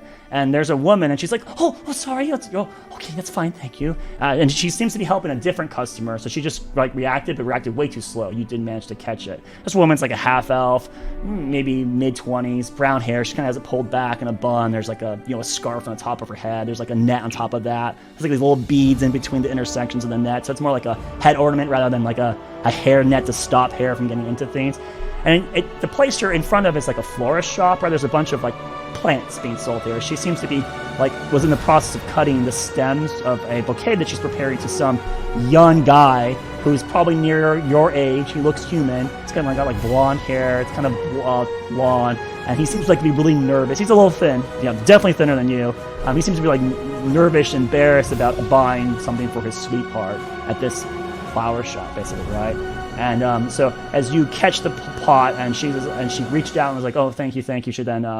She then kind of went back to her sale happening there, and you kind of then move that pot back to the center where it is, and it's at this moment that you kind of stare at the pot and you stare at all the other items nearby, and you see that this stand is just full of floral and things of life, but coincidentally the pot that you had happened to grab onto is just of a wilted, dead flower that's been probably dead for days, and it's confusing as to why it would even be here in this arrangement of contrast, right? Why would you sell this thing at this point in time? But she's kind of just push it back and then step away and kind of run to catch up to everyone else. But you kind of look over your shoulder one more time at this area of what would be life, and oddly this one focal point that contrasts that incredibly harshly. And then you catch up to everyone else, and you guys then make your way to the port docks. You're past the statue. You're near the gate now. And as you're like walking through the gate, and so Master Ori's kind of talking about this and that, right? He's mentioning that the colleague, someone asked him, "Who's that person?" His name is Baladin. An interesting fellow. At this moment, Evelyn, there's a ping in your head, and you hear like a ping, and then in a very familiar voice, you hear, "Darling, I'm curious. Something just came to my plate, and I was wondering if you were going to be free or where you would be. So I need to stop by." Heading home with Master Ori. And then you kind of wait to see if there's maybe another response. In this case, that seems satisfactory. So, okay, cool. So then you guys continue moving through Windheim. You pass the gates. You don't go on the high road. You kind of skirt around the side of it. And there are some smaller gates that have guard, tribune, in front of it into the Verdant Rose. And so you guys make your way over there at a slow pace again, Master Ori's pace, right? And that you go up to one of these intersections where there's these guards, and Evelyn, you show your scroll of pedigree or ring, whatever it happens to be, right? And they let you inside and your group of guests, and then you guys enter into this very green, lush space inside the inner city of Windheim, right? So the inner city of Windheim, for everyone's perspective, mostly made of Hothatsa, right? That brilliant white stone that like almost never stains, very durable, resistant to ice and cold damage, right? And it's almost painfully white at points, right? Especially if it's a stark sun day. Today there's some overcast, right? Half overcast, half not, and as the day goes on, there's going to be less and less overcast, less and less sunlight, probably, right? Or blue in the sky. But so yeah, there's this one spot here. This has got a lot of green, and hence the name Verdant Rose. There's this kind of like balance between vegetation and then the luxuries of a very, very rich lifestyle. So you find your way through the streets, and you eventually get to your state. You're passing by all these fancy villas and huge open areas that you're just like, man, one day I could afford something like that. These things probably cost tens of thousands of gold to buy one of these, right? Eventually you get to Evelyn's home, right, which is the Sistira estate. So technically her mother's property, but Evelyn is, probably going to inherit it at some point in time in the event that her mother may or may not demise. So anyhow, Evelyn, you consider it home. So as you come into the grounds and you guys are like walking by, you see as you enter into the estate space that there is a couple, there's some more staff than present than you've visited here before. So normally when you have visited previously, there was like no one here besides just the main maid, Sophia, right? That's like the only person you really interact with. But Evelyn, you have more staff than that. Your guys' estate actually houses usually about half a dozen people year round, and if there's like a really busy season of like lots of like parties or gatherings, she'll probably bring in a couple more for temporarily, right? At this moment though, that as you enter in, you see there's two gardeners that are currently grooming right now some like hedges and vegetation around the estate, and one's an older woman with kind of like gray hair that kind of like makes these like orbs to the side, and it's kind of pulled back, and it's almost kind of afro, right? And she's probably like later 50s. She's quite muscular despite that, right, being elder age, but you can tell she's got the wrinkles on her face. And then there's another woman with her who has long black hair, and she's much more of a thinner frame, and you know that these two actually are related to each other.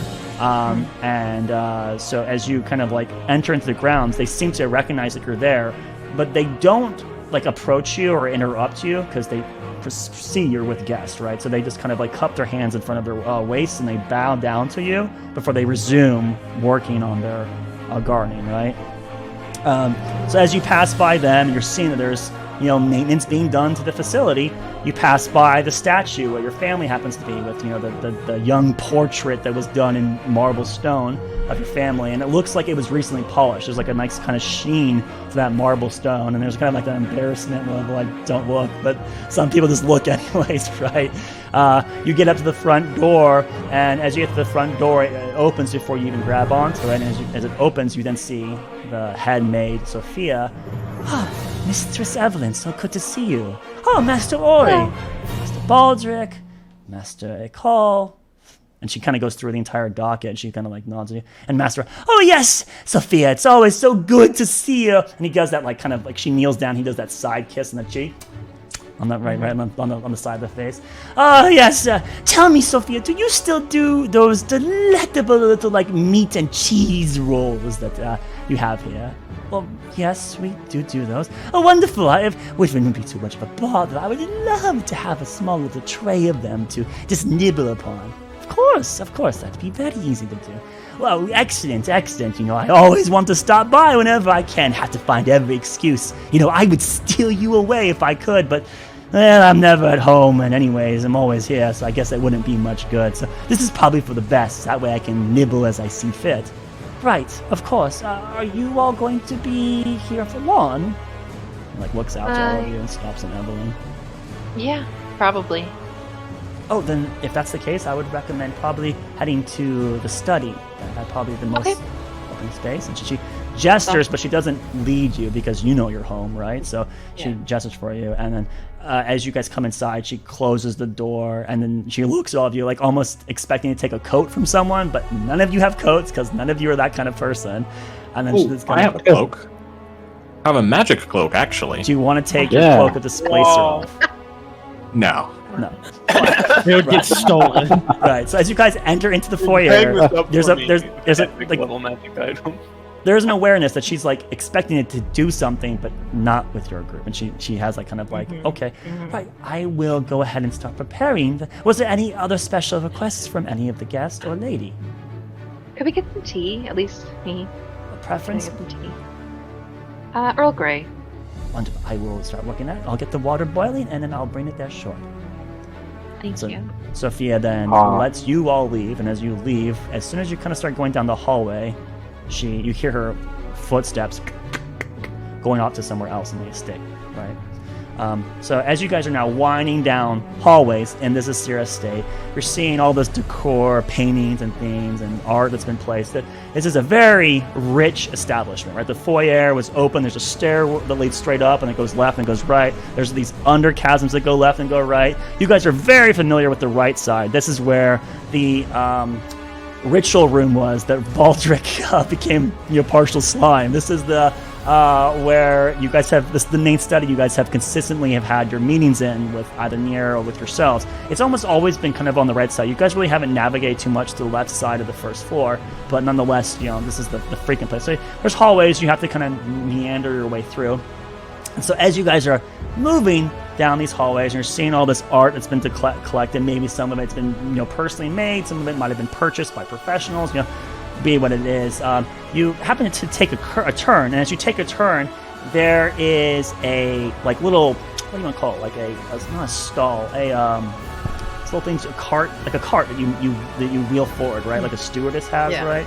I think there's a different term I want for it now, like a rolling cart, like a kitchen cart. Yeah, I guess, right? And so there's these little wheels on it, and in this cart that kind of goes up to about 3 feet tall, there's a bunch of rags, and there's some buckets underneath it with water and soap, and there's a bunch of cleaning supplies on this thing. And then there is a man who none of you've seen before, and he's currently got he's wearing black, a black suit. It's a very modern suit, right? He's got black polished shoes. He's got this gray hair. It's slicked back. It's short, so it's just kind of wicked back right there. There's kind of some pomade or sheening oil in that hair. It has a very high reflection rate. He is a half-elf or partial mix, right? Individual. He's in his elder years, You're probably closer to mid-40s, equivalent to whatever true kind of lineage he happens to be, right? If you translated it. And he's like wearing like these like white clean gloves. Unlike the other staff, the gardeners that were wearing like gardening gear, leather gloves, and had things to help keep themselves clean, they too wore professional clothes underneath it. They had equipment to help keep those clothes clean. This individual has no such necessities. He's just wearing the suit. He's just completely prim, completely clean, completely proper. His image is very important to him, right? And he's currently got like a white like little cloth, and he's kind of like wiping the frame of a painting of some kind of like vista, right? Like a lake with like swans kind of like on there, and there's people like lounging down this like very nice summer-esque like pond. And he's kind of wiping his brass frame down with that. And as you turn around the corner, he turns to his side and looks, and then, my Auburn Rose! Oh, I've missed you! And he immediately comes running up to Evelyn, and he makes his arms very dramatically out to the side. And you know this individual. He's always, he doesn't hug you forcefully, but he invites you to hug whenever he sees you. And so he has right now inviting you. And you hug him. Yeah, right? I go and hug him. He immediately wraps his arms around you, he squeezes you tight, and you actually are lifted a couple like inches off the ground, and despite his age, he's notably strong.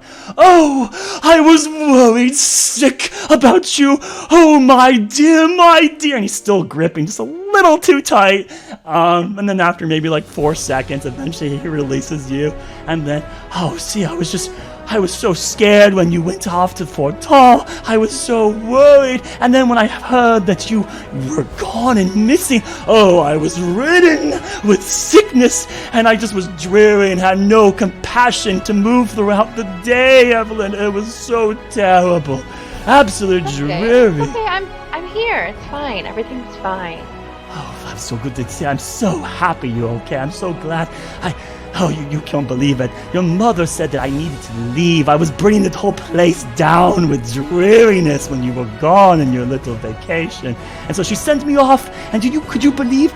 Out to the laurels past there, to the farms, away from the elegance and fanciful life of civilization. Oh, it was dreadful. Oh, but a week ago I got a missive that you are okay. And I came with expedience as quickly as I could to only find out that you're already gone. Oh, my heart nearly broke 3 times. But you're here. Good. I feel... Oh, sorry, excuse me. It's a little hot in here. And, these must be the... Oh, yes, these are the ones that they mentioned to you. As a gentleman. And Master Ori. Yes, sorry to see me in such a state. And he kind of, like, cleans his tie up and fixes the collar a bit. I am Chauncey, and one of the butlers here at the Zestera estate, and I thank you all for taking care of Mistress Zestera here through all the plights and pilgrimages that you have been going through with. And oh, my Auburn Rose, I am so happy and elated to see you here and now. I'm so happy to see you too. It's really good to be home. I've missed it. Been busy. As he's looking at you and he waits for your words, as soon as your last words drops, suddenly his eyes dart to the left and he leans his head back.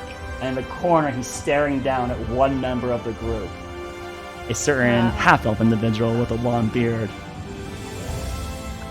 No. I had him cut that a while back. I don't remember. This I'm just saying. No. Don't worry. I will fix this all in post-haste. I will re-adjourn with you in momentarily. And then he grabs his cart and just begins to move away from the hallway. And you hear the wheel of the wagon kind of like squeaking. And then he suddenly kicks it as he's moving. Doesn't skip a beat. But as he kicks it, suddenly it stops making noise. So then he darts around the corner and breaks line of sight of all of you. Oh, shall we continue? Yeah. I think. Well, that was eventful. You do it again, I forget. How did this study? Well, you guys continue, and it's not too much further. You get into the main lounge study, the one you've used numerous times. There's the several couches, the kind of crystal like coffee table in front of it. It is well lit. There is a fireplace. No fires currently in it. It's too warm for that today, right? There's a nice, comfortable ambient temperature in here, right? So you each kind of find your relative home position that you guys have kind of made your own whenever you've been in this room. Or if you want to spice it up, you're free to rotate as you see fit. Master Ori claims one of the solar lounge chairs, so he jumps into one of those. It's kind of a very poofy, puffy one, right? So he sits down and relaxes, and it's, oh, that's better. Oh, that's so much better. Oh, as I say, don't forsake your vitality while you can. Oh, enjoy it while you have it. Your health is the most important thing. And the most. Susan. Not wrong. So as he kind of like sits there, kind of mumbling to himself, there's a pitcher of water off to the side, and there's a couple like goblets that you guys, like metal variety that you guys could fill if you wanted to like drink fluid, or you could wait for Sophia to come in. There's also a shelf of harder liquor that is technically inviting for any of you to come through, though Evelyn, you recognize that you've never seen your mother actually get anything from here or ever use it, so it might be for show, but it's there, so technically if anyone wanted a hard shot, they could get like a whiskey or something like that, right? It's there. There's like shelves of books, and there's like a giant desk to one corner far away next to the window basically, and there's a nice kind of comfortable light in the space right here. And so this is where you all are as you find your places to sit and sit down. Master Ori kind of just like smacks his lips a few times. Right. Well, so how are things? How was the trip to Veneer? It was eventful.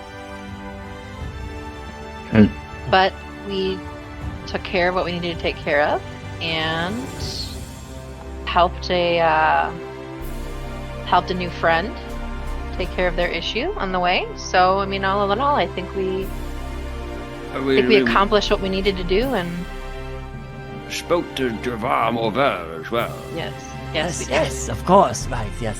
Very important that you did that one for me. Yes, we should get on that topic. And he's kind of like rubbing his hands. His attention keeps kind of turning towards the door.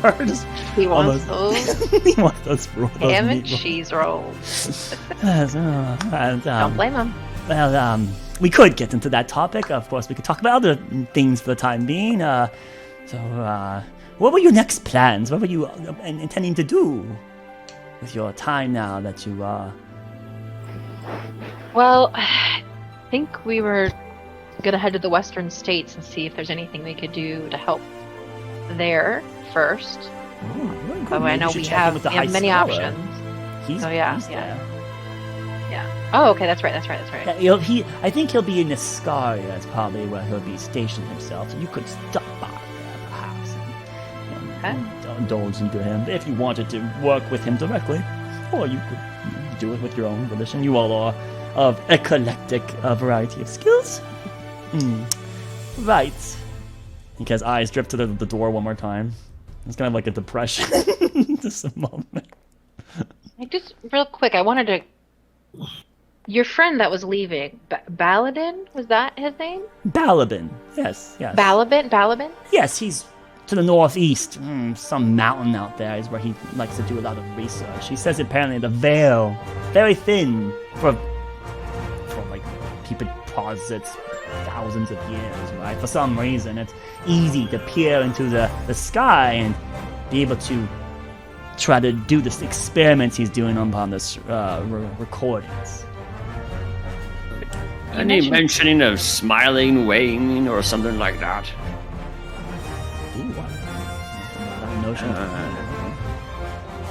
No, I think he's more interested in the same kind of purview as me. Historical facts. He thinks that there's a way to, look at the arcane and history and such like that. And that this is that kind of thing I was talking to you about at the docks, where these helixes between these apparatuses, you can get these fingerprints of a dust trail to scour through history, right, and get factual data.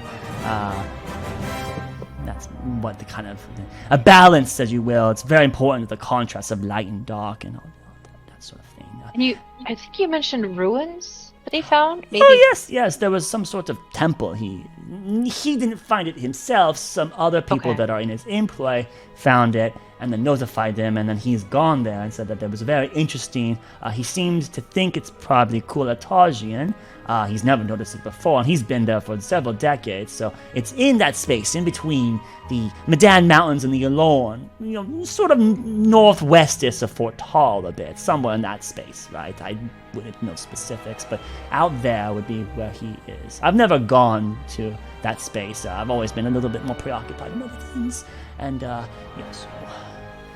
And at this moment, there's a knock on the side of the door frame, and his attention turns towards the door, as there is then Sophia. She then kind of comes in and puts a platter of little relative random appetizers. There's one special little platter that's just like an arrangement of these little rolls of meat and cheeses. And it's not just ham and cheese. It's like, salami and turkey. There's a variety of them, and there are different cheeses on it.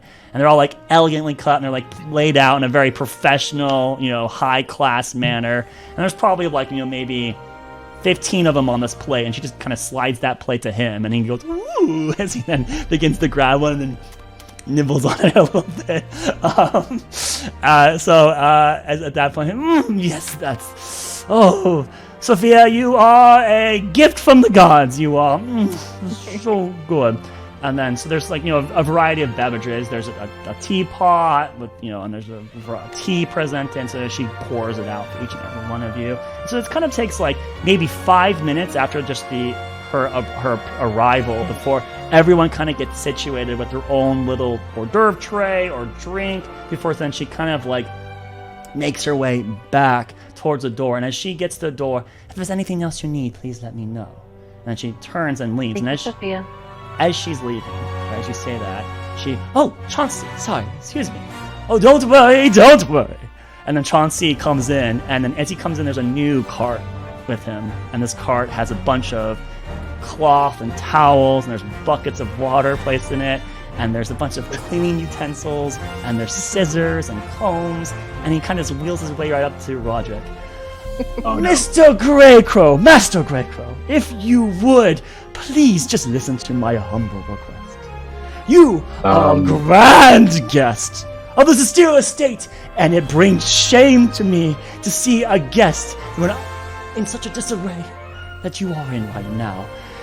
Evelyn's mother, Niera, Madam Sister, has said, treat all guests as if they were members of the family, and I just simply could not let you go on in such shambles.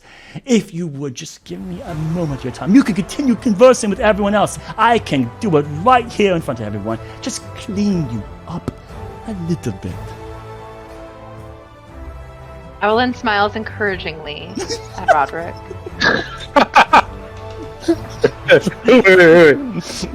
She just pats him on the knee. It's okay. He won't hurt you. Excellent! He kind of flips out. He looks around everybody else. Pulls out a weed whacker. No, he flips out this little stool that kind of poppets out into and he places it. All right.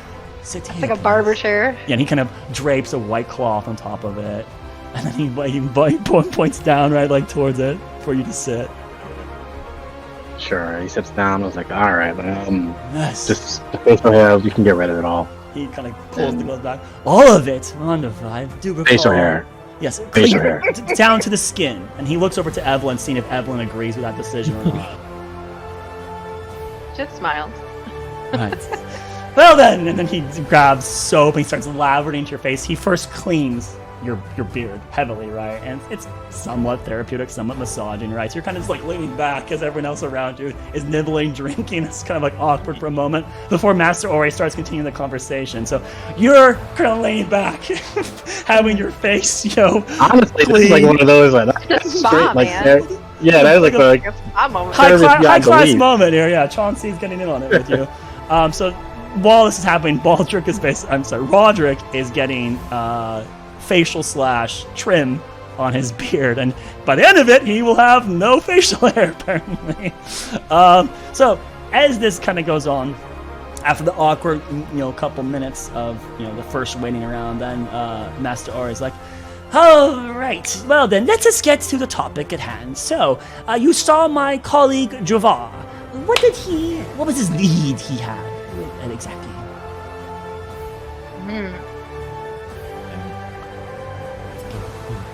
He was extremely confident that he knew where the location of the artifact would be. Ooh, wonderful. What was the lead? How? What was the arrangement of it? The arrangement was the onyx flame. And as you say that, son, there's a knock on the side of the door, and your attention turns to the side, right? And everyone's gonna, except for Roderick, who can't turn to look that way. He tries to turn it. Chauncey stops him, right? So there in the hallway Send out, it's fine. is a high elven woman with black hair. She has it pulled in the back of the bun. She has the like golden ornaments or earrings and jewelry on her person. She's got the golden chopsticks in the back of it. She's not wearing the same peach orange dress that you guys saw her previously. She's now wearing a kind of more like green and layered with like teal and like blue, in between green and blue, different parts of the garment and different. So it kind of almost looks like a peacock a little bit, right? And there is the High Observer, Niera. And as she kind of comes in, oh, excuse me, I didn't mean to interrupt your conversation. I just had to...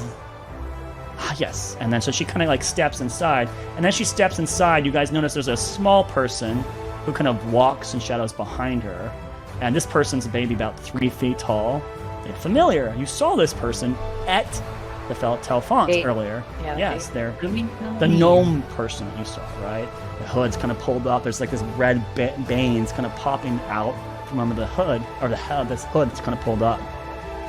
And Niera kind of, I just wanted to introduce you all to a friend of mine. This here is Lumi, and Lumi is an acquaintance of a very good long friend of mine. And she sent to my way that I would be able to, in earnest, help him with the problem he's dealing with.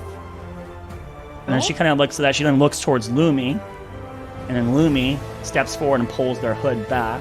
And at this point, Box, if you could, please describe your character. Whoa! Gnome? No way! No! The short-looking creature, we'll call them for now, has this sort of bright orangish, red hair. Their eyes are a deep green with multiple shades. They have long pointed ears, a little bit longer than what a gnome should probably be. And most distinct for those with a higher perception, maybe, is it looks like under their cloak there's a second cloak there, but you notice that it sort of flutters a bit as he steps forward. This creature, it should be apparent that they are a fairy of some regard. They're a fae freak. They're wearing leathered clothing that has intricate metals wrapped around it, and on their back they have a long staff that's this sort of weird wood that you probably haven't seen too often. It's a deep sort of indigo blue with carvings in it that show this white underwood to it. And they're just a young-looking man fairy, and they also look nervous. So as that is revealed to you, Niera will introduce each and every one of you, and for Box's sake, because he doesn't have your guys' description, I will give each of you an opportunity to describe your character. Cool. And so, unfortunately, it's going to go the order I preordained. So if you don't have your character prepared, try to wing it. So at that point, so Lumi kind of comes forward, seems a little nervous at the moment, and then Niera, Don't be nervous, dear.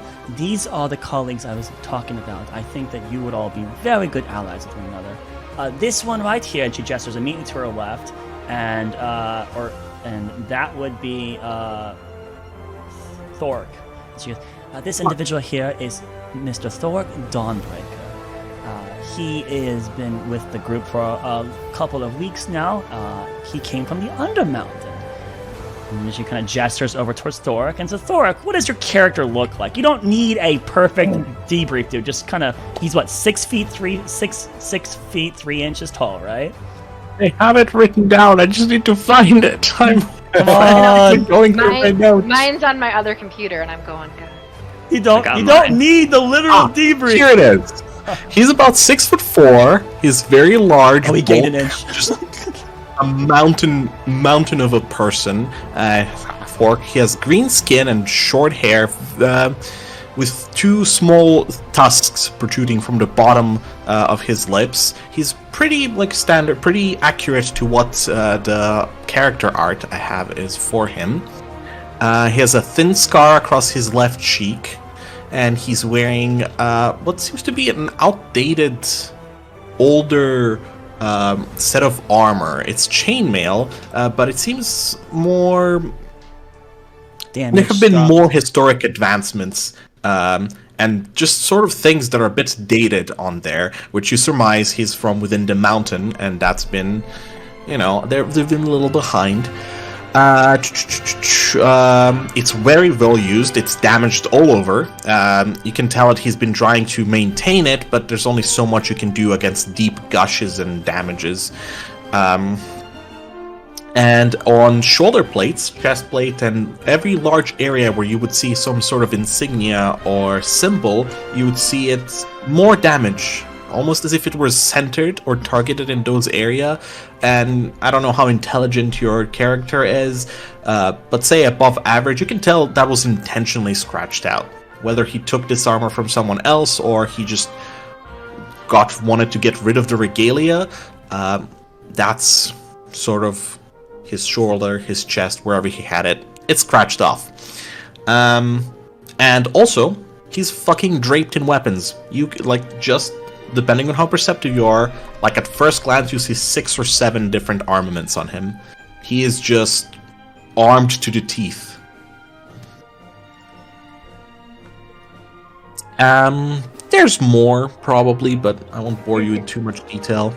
You recognize the necklace of, what's it called? Eternal Flame? Around his neck? The Temple of Eternal Flame is where you're from, but they wouldn't know what that is because that was separated from their position, right? Their surface, you're under mountain. Yeah, so... Yeah, sure. He's wearing a necklace symbol thingy magic. And he has a cloak of displacement. Yeah, so he actually has a kind of this... there's an effect. It almost looks like there's a duplicate of him, so it's kind of hard to determine which position is he truly in. If he takes the cloak off, and we gave him the power to deactivate it with an action, he can disable that, but he would lose the defensive benefit. So currently, since he has it on, it would be... Blurry. I would say he's disabled. In town, is if there's no immediate threat, it's disabled. I'll announce when I enable it again, so no worries. So far, it's just a cloak across his back. Alright, so at that point you have, that would be Thoric Dawnbreaker. And then immediately to Thoric's side, and near then gestures to that, and that would be a white tabaxi.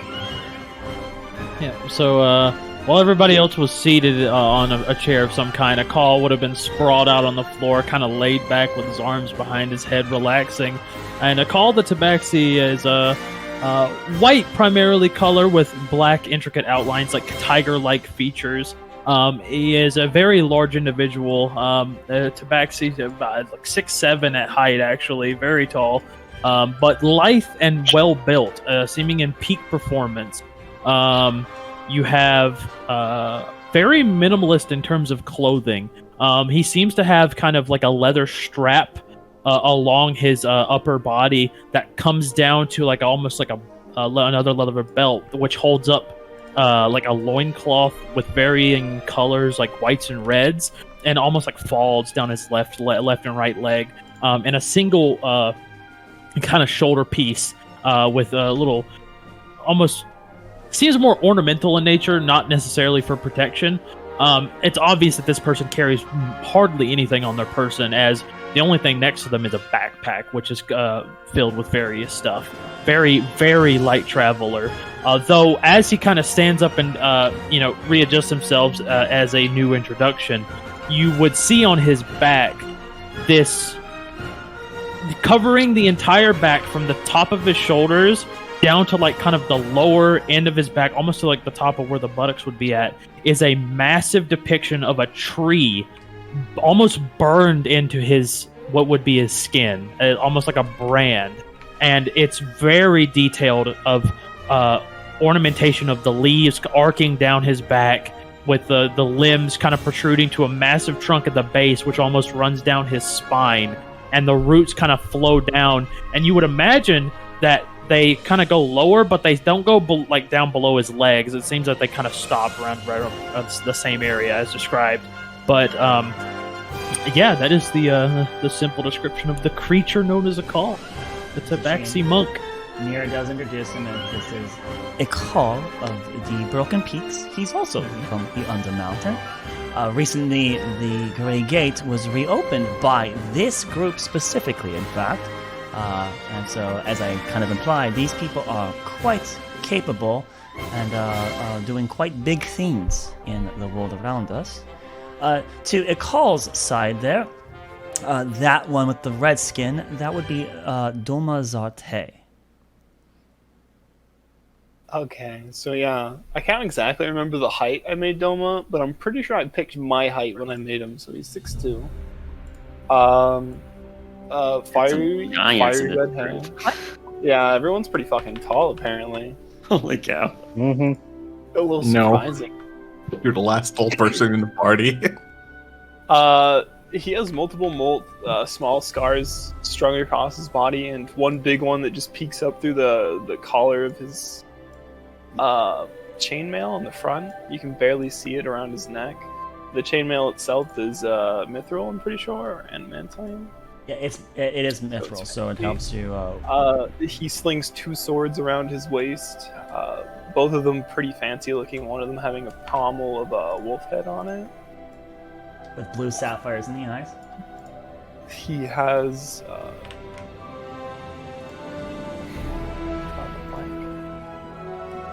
yeah, he's wearing a large shawl across everything else. The general color scheme is skin color's pinkish. A lot of the armor he's wearing is green. On his shield is a massive portrait of 2 acorns resting upon a leaf, amongst various other vine-like tendencies. And what was his personal physical description again? Personal physical description: 6'2", kind of a bulkier lithe build. Bulkier lithe. Those are contradictory things. Yeah, well, he's no body fat, but yeah, that's what I meant. No body lean, fat. athletic, lean. That's the word I was looking for. Bulky. He's very leanly built. And he's a tiefling. He's got the big horns. An unknown race. You're not familiar with this race. I do. Does he reek of anything in particular? Reeks of the 9 hells. There is no aroma that seems familiar to this person. Okay. And from your perspective, it doesn't give you the same vibes. That's good. I don't know if this was mentioned or if it's no longer a thing. I have it in my notes that you don't have pupils. Yeah, Doma doesn't have pupils. Is he blind? That's kind of important. Kind of like a milky white or purplish pink, right? Something like that. I wrote it down here. So yeah, milky white with hints of purple. Okay. It's a demon. No, anyway. Demon! Alright, anything else from Doma you wish to share on your appearance? He looks to be about 22. Early 20s. Okay. Yeah, early 20s. No. Alright. So then we got, that's Doma. And then after, Doma like nods to you, then Mira continues on. The one in the blue robes there with the gray beard, that is Dr. Baldric Rothgar. Sir, pleased to make your acquaintance. And what you see before you is an older gentleman, human male, a beard about mid-chest, no color in the beard. It's going gray to white, so more on the white spectrum. Brown eyes, very light frame. If he was standing up straight, but he's got a stoop posture, he'd be about average, like 5'7"-ish. But because of his age and the osteoporosis kicking in, got more of a question mark sort of stooping going on here. So he's considerably shorter than this group of giants that are in this group. Yeah, as mentioned, wearing dark blue robes with a hood, carries a leather-bound book that's brown, got a pair of thin spectacles, and does not seem to be carrying a bunch of equipment, but does have a few things wrapped around his belt, like a shiny-looking bag. There we are. All right. And then after Dr. Baldric Rothgar, then it would then be... and then this individual kind of more to the side here, that would be Roderick Greycrow. What side is they on, like left or right side? I can see. He would be kind of to your left, so you're kind of leaning back and kind of have to like look with your eye at this like fairy face that you have. Meanwhile, Chauncey's still currently like trimming, right? You got the lather on, so he's kind of like combing up with the. Right now, he's kind of like half the face is done. Yeah. We'll go to the left side. It's half done. So Chauncey actually stopped shaving for this moment to allow you to speak, so that way there's no cuts. Thank you. All right. So. Don't cut my boy. All right. So first thing, kind of looking over, he's trying to make eye contact. You'll notice that his left eye is kind of what was it? Is like a dull gray color, and you may be able to peek depending on.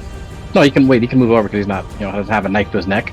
But turning over, you'll see like the other eye is kind of like a bright golden brown. Yeah. His complexion is basically like a light brown. You'll see that basically he's the beard that was aging him basically kind of was kind of covered up basically the feature that made him look like like in his younger, like the mid to early 20s. He's about. Not a giant among men like these other fools, but like I think it was like 5'7". He's a kind of lean. Let's see what else here. How does clothing? How rich does he look? It's kind of like a dichotomy there. So you can tell under his he has like a regular like commoner clothes.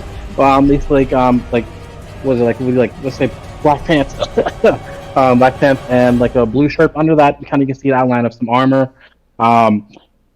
Although if you kind of trace upwards toward his forehead, you'll see basically what looks to be a circlet on his forehead with a gem with reddish hue. You have like a bracelet on his left wrist. Am I forgetting anything else here? You have a wand. No, wait. Oh, the wand? You have a wand. You have a wand of magic missiles that you have still never used. I forgot. I thought he had used it. He hasn't used it yet. No, not yet. No. But yeah, the wand. The wand that for a big one. Where would he have the wand at? That's my thing. Like, think about it.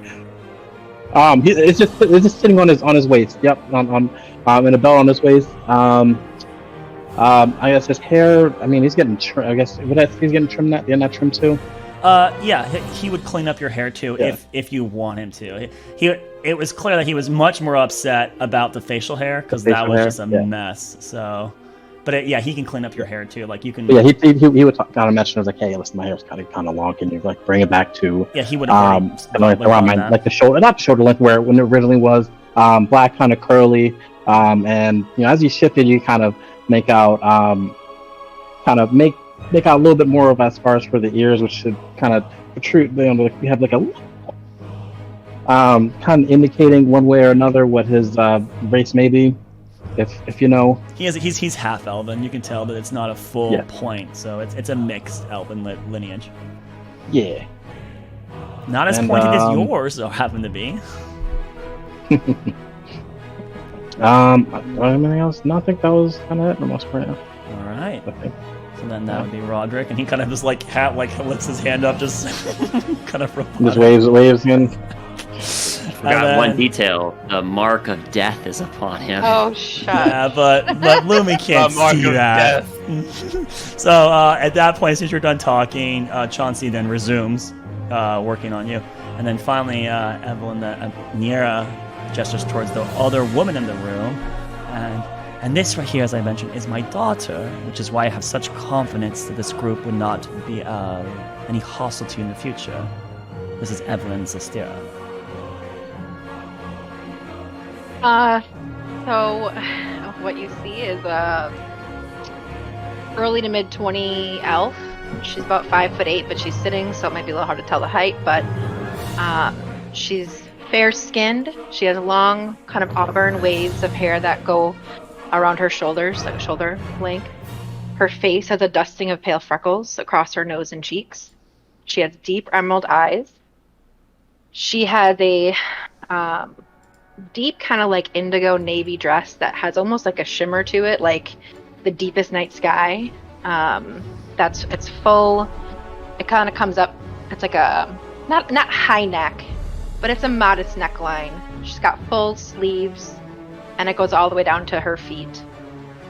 On her head, she has a platinum circlet. It has circular wisps that form leaves, and in the center of the forehead sits a emerald, approximately the size of a penny. She has a long, slightly curved staff of dark burnt wood, and on the top of that is a deceased humanoid creature's skull. She has all her accoutrements. She's got a lot of like delicate jewelry, mostly in like silvers and rose golds. Yeah, she looks very obviously noble, but she's trying to not look like she's trying to look more like a normal person, I guess, if that makes sense. So elegant flowing dress, circlet, and then but feral she's staff. trying to blend in. She's trying her best. It doesn't really work, but hey. She does also have a wand. I don't know what that would be on her person, but yeah. That's basically Evelyn. Okay. And so at that point, then Before Evelyn's Lumios would even speak, he would wait to see if the other people in the room would get introduced. The person cutting the hair, he assumes that must be a member of Heartseeker as well. Yeah. So then she then Nier doesn't stop. And so these other two individuals here, this is Chauncey. He's in my employ. He's not part of the group. He's one of our servants that's been around for a long time. He is quite doting on one of the family members. And Chauncey just doesn't even stop, just keeps clicking away. And the last one there is a good colleague of mine, another high-seated of Windheim. That would be Ravel Ori, or as we like to usually refer to him, Master Ori. He's the High Scholar. Oh yes, hello. Nice to meet you. Lumi? Yes, as was stated, I'm Lumi of the Shimmering Grove Guardian, and I was told that Heartseeker could help me. What do you need help with? I need to find someone. Okay. Where are they at? Like, do you know where they were last seen? About that. So, Lumi, your mother interrupts here. Lumi has some really odd circumstances. The person that he would like to meet is unfortunately not accessible at this point in time. However, you all are almost certainly going to be tangenting towards that direction. And along the way, there'll be several trials and tribulations that you would all benefit each other from being in each other's, let's say, care. To suffice to say, you both are headed in the same direction. Lumi could get there more quickly if he assists you, and then with your guys' support, would be able to actually do what he is aiming to do. He could not do it solo. And on the other hand, Lumi would be able to assist you all on the several tasks that you have laid out in front of your future at this point in time. I must admit that those sound very vague. Is it something that cannot be discussed with us at the current time? I could not share overly specifics right now. And I'm not forcing you all to work together. I just think it would be in your best interests. And as she says that, she kind of like stares at Evelyn just a little bit longer than not, if you were to work together. But this is your choice. And then actually at that point, I think, Ravel, if I could talk to you about a different agenda. And she kind of gestures out of the room. Oh, yes, Of course. 1 second. He kind of grabs a couple of the rolls and hobbles out after. Yes, what is it you wanted to? And he kind of like walks with it. She looks to all of you and then inclines before she follows after them and goes down the hallway. Their conversation quickly becoming quiet. Once again, a call noting that she makes almost no audio noise with her steps at all. I must figure out how she does that. And then there's this kind of moment where it's just Heartseeker and this new fairy. And Chance. Yeah, and Chauncey. Yeah, actually, I forgot. At this moment, Chauncey actually... You are now presentable, Master Greco. Thank you, I appreciate you. Unfortunately, I didn't have the time to resolve the clothing apparel, but that will... Whoa, what's wrong with my clothes? Oh, there's nothing wrong with your clothes. He's like almost paying. There's nothing wrong with your clothes. Blanches. Don't play. And I think I've overstayed my welcome. So Thank you so much, Chauncey. He comes back up to you, Evelyn. He waits. We'll catch up later. Almost like Lumi. But then he nods. He takes a deep gulp of saliva. Oh, then... I give him a big hug. Okay. Oh! And then he skirts off to his little cart, begins to waddle it away, and it's squeaking again. He kicks it again, and then stops squeaking as he then leaves outside. Batman. And as he's leaving He's outside, amazing. there's Sophia, and she's got her arms folded, and she's just glaring at him. And he's like, "What? I had to do it." And they both walk down. And Roger just rubbing his face. Pretty smooth. It's clean. It's a clean first time it's been clean shaven in months. I touch his face. Oh. Get that slight burn of the aftershave.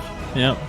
Yeah, I meant, let's see where he gets his razors from. She's just grinning at him. She's grinning at him. There's a very big fondness in her eye. There's a sparkle in her eyes that's sometimes not quite there. And right now, it's definitely a shimmer.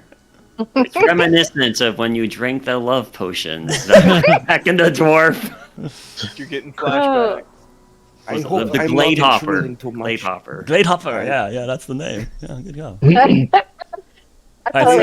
After that, there's no one else besides Heartseeker and Lumi now. And Lumi. So, Lumi, how can we help you? Well, you see,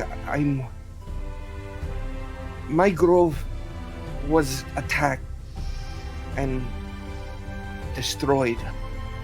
Oh my gosh. And I know not who has done it. But I know they had horns and they reek of sulfur. Couple glances look towards Nova. Everybody does this like, oh shit. What? It wasn't me. Lumi, what is your passive perception? Yeah, you know. My passive perception is 16. 16. Okay, so Whoa, the room is filled with a variety of fragrance. You are tied with Roderick, so Lumi is also 16. But you can, with reasonable confidence, you do recognize that Doma does not have a sulfur smell. There is no sulfur smell in this room. God, I don't smell like rotten eggs constantly. Oh god. Where does your grove happen to be at, Lumi? Yeah. It is very far north, in east of here, west of here. Northwest. Northeast. Northeast. East. Oh. Northeast. Sorry. Northeast. Oh, This is the first time I've left it. You've never left your grove. Oh. No, It's probably very frightening for you. I'm so sorry. it's a bit jarring, yes, but I'm very powerful, I promise. I might not bear my scars like each of you, but I can only imagine the untold horrors he has seen. Lumi motions to Baldric, the oldest and most clearly battle-tested and wisest of the party. Yes, the veteran Baldric. Oh, gosh. No. How long ago Only did this imagine with 70 years of adventure. That's part of the problem. I am unaware. You don't remember? I awoke into my grove destroyed. I was being tended to by a creation of my friend. Yeah. And fairies, we live for a while. I think I'm on my 8th century. 12! His eyebrows just raised a little bit. Baldric was like starting to just drink some of the refreshments that he couldn't partake in this entire time. And This is some nice tea. Evelyn pours some tea and hands it over to Lumi. at this gesture, there is space for you to take a seat if you'd like to, or you can continue standing. How hard would it be for me to get into the chair? So Master Ori's chair is open now, which would not be too difficult. The short chair. It's a short chair, yeah. But you do get a No notion one was that stepping stool. it did seem like he was going to return, and that might be taboo. So, but there would be like a stool, like a footstool you could jump onto with no problem. There's also the floor like a call. Do you want to just sit? Wait, I missed it. How tall is your character? About 3 feet tall. A little bit less than 3 feet tall, if I recall.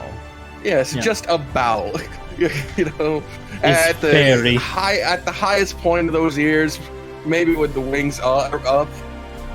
But, With the wings and- up.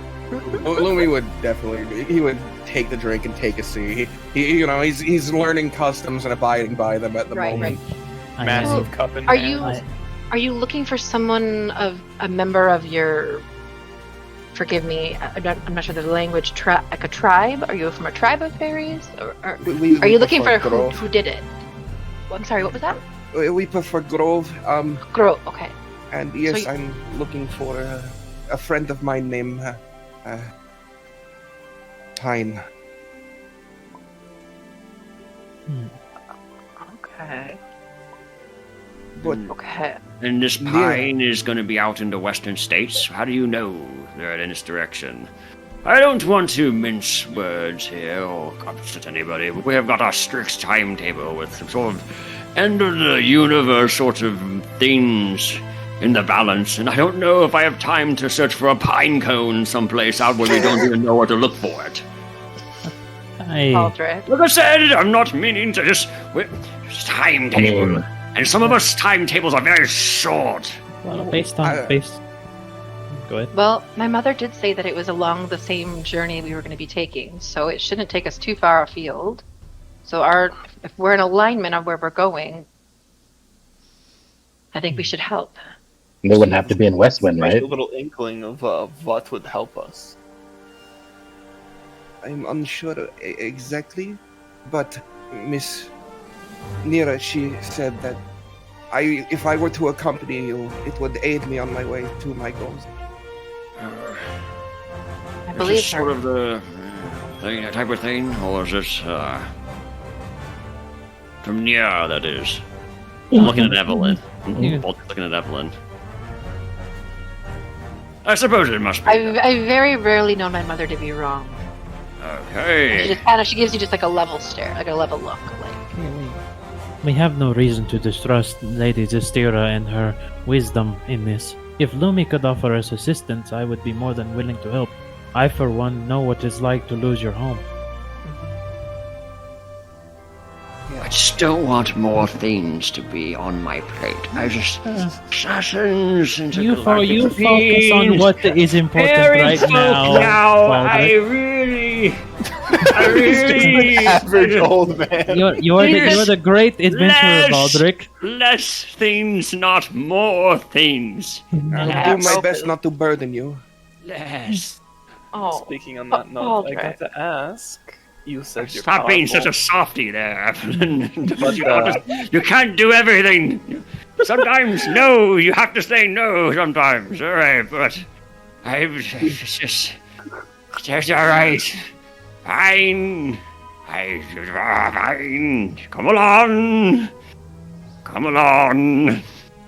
Thank you for your blessings. You said you're strong. We've lost a few people on this trip. I'm just wondering, what do you think qualifies you to survive along with us? And I think survive is the adequate word. Hey, give us some credit now. we have lost others, but we've saved others too. Yeah, we're not surviving. And then, you know, But coming with us, Getting very dark. But coming with us might do more harm than good to you, and I want you to be aware of that as well. Let's be honest. Harm? Well, No, I understand where you're coming from. You want me to prove I'm powerful then, yeah? I don't need that, but I just want to make sure that you understand that the path that we're walking isn't a safe journey necessarily, and you could come to harm, and I would feel awful about that. But as long as you're up for the journey, then, and you know the stakes at hand, then I'm fine with it.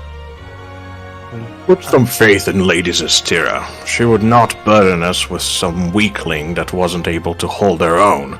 As Exactly. Thorok sort of makes his way to the front of the group, sort of leans down a bit, sort of eyes you up and down, tries to like measure you with his eyes. Physical strength-wise, pathetic. No muscle on those bones. -6. Maybe one of the weakest people. Well, I suppose you have some powers. Well, So, Either way, yeah, well, we're gonna find out on the road. well, I was going to ask if we can. Or you know, shouldn't we? we have an idea of what you can do now, and so Yes. we're not like blindsided or. But do I have? And he Balter pulls out a healing kit. Do I have to stay right near him when we're learning, or can we like maybe sort of get a formulation, a plan? And then I look at Roderick with daggers. Plans are necessary for everything we do. Really? I thought we just wing it. I never had. Don't say no plans. I say we already had a plan multiple times. We just go execute. Right, well, you won't be doing any heavy lifting. What will you be doing? I could do heavy lifting if it was necessary. So can you describe what you're good at? I guess. I was a guardian of the Shimmering Grove. I had complete control over the elements. I could call upon thunder, storms. I could shape the earth itself and cause the sun to rain down upon someone. Well, it's one of those. Run. Lumi is up. Look at Doma. I call What? what's I up don't and throw say, the sun at people. I use moonbeam. That's what I'm saying. Sun and moon. It's like yin. Was that yin yang? Lumi is one of the root. Is my people are powerful druids, and what Lumi describes is what they do. That makes sense. I see. So, Oh, Wait. Evelyn even kind of just touches the circlet on her forehead, realizing that similar power sounds familiar in that circlet that I have access to. yeah. We Wait, traveled wait. through it for a little. you call down the what? The sun. The sun? Alright, you haven't seen Doma? Hasn't Doma done it already? I'm more Holds his forgetting. head. Oh I no, mean, not more of them. Technically, if you count the sun reflecting off of the moon, Hmm. I call down the sun's rays. Well, Exactly. The moon is Wait, fine. That accursed ball of fire in the sky is not. it is Carl, very back bright. me up here. It is very, very bright. I'm glad we have adjusted to our sight. It was Oh, that's right. You guys. excruciating. I won't cast it around you if that would help. Oh no! It's fine. It's fine. Most grateful. I would want No, to it- see it. They were No, if- from if under we the need to mountain. do it. Yeah, they weren't used to the daylight from being under the mountain for. I for want that. to blind see for, what like, it's 2 like weeks. personally. I did mean to mention this. When It's I okay. did not want to interrupt Nira's introductions, but I have no idea what under the mountain is or the other places she mentioned. Oh boy. Right. So They- Would you say you were raised sheltered? I didn't leave the grove. Okay. when we refer under the mountain, it is a place where there is very little light. We live in mostly darkness. The mountain is the Medan mountain range. It is to the north of where you are at currently. I do not know what you have seen on your way over here, but It is quite the place. I'm certain if you stick with us, you may eventually get to see it. Right. Under the mountain, our people aren't cursed by this daylight of yours. We're not is quite plagued with nice. this misfortune. It's not a curse. It feels A good blessing, not a upon the curse. fur. Do you remember the first time you saw the stars? The what? The Oh, stars. oh, they are. Clark shudders a little bit. Those are the do. thing in the infinite blackness. Yes, Mm-hmm. So many of them. they are very interesting. Some of them move. Yes. Lumios would take out his staff, which you can see now as he's motioning towards it. These white engravings in it actually appear to be connected constellations that have been carved into this tree, this branch. My grove, we use the stars for guidance, to help us. Our tree was made of a star. At least that's what we say. Tree. Made Tree of made of a star. star. Did it fall out of the sky? I don't think so. My gods. Lumi, do you have any idea why the Shimmering Grove was attacked? No, Were they Or after- by what? Were they after something or someone? Do you know?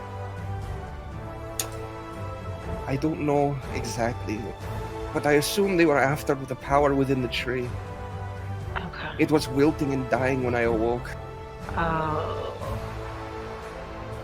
Is saving the tree part of the mission?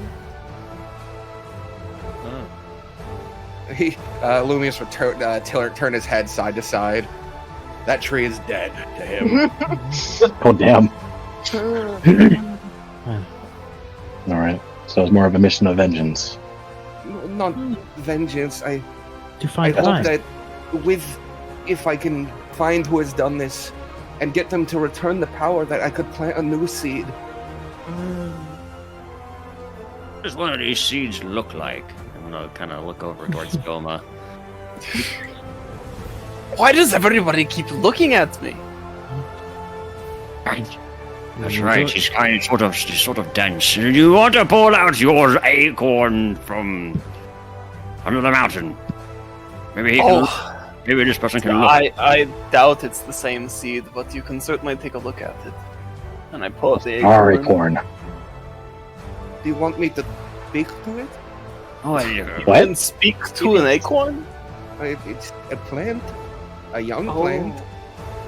Please, tell Can me you ask everything it you its can about purpose? it. Yeah. Apparently I'm supposed to bring it to a petrified forest.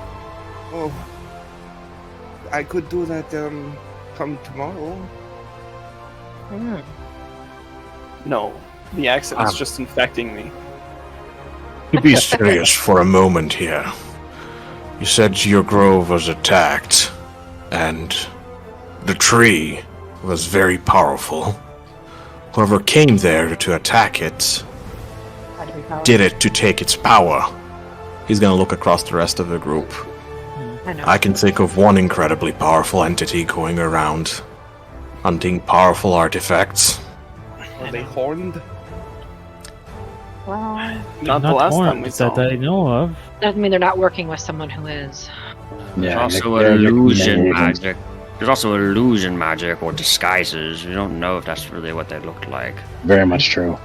Regardless, there's not gonna be that many things or people capable of taking down the star tree thing. Whatever.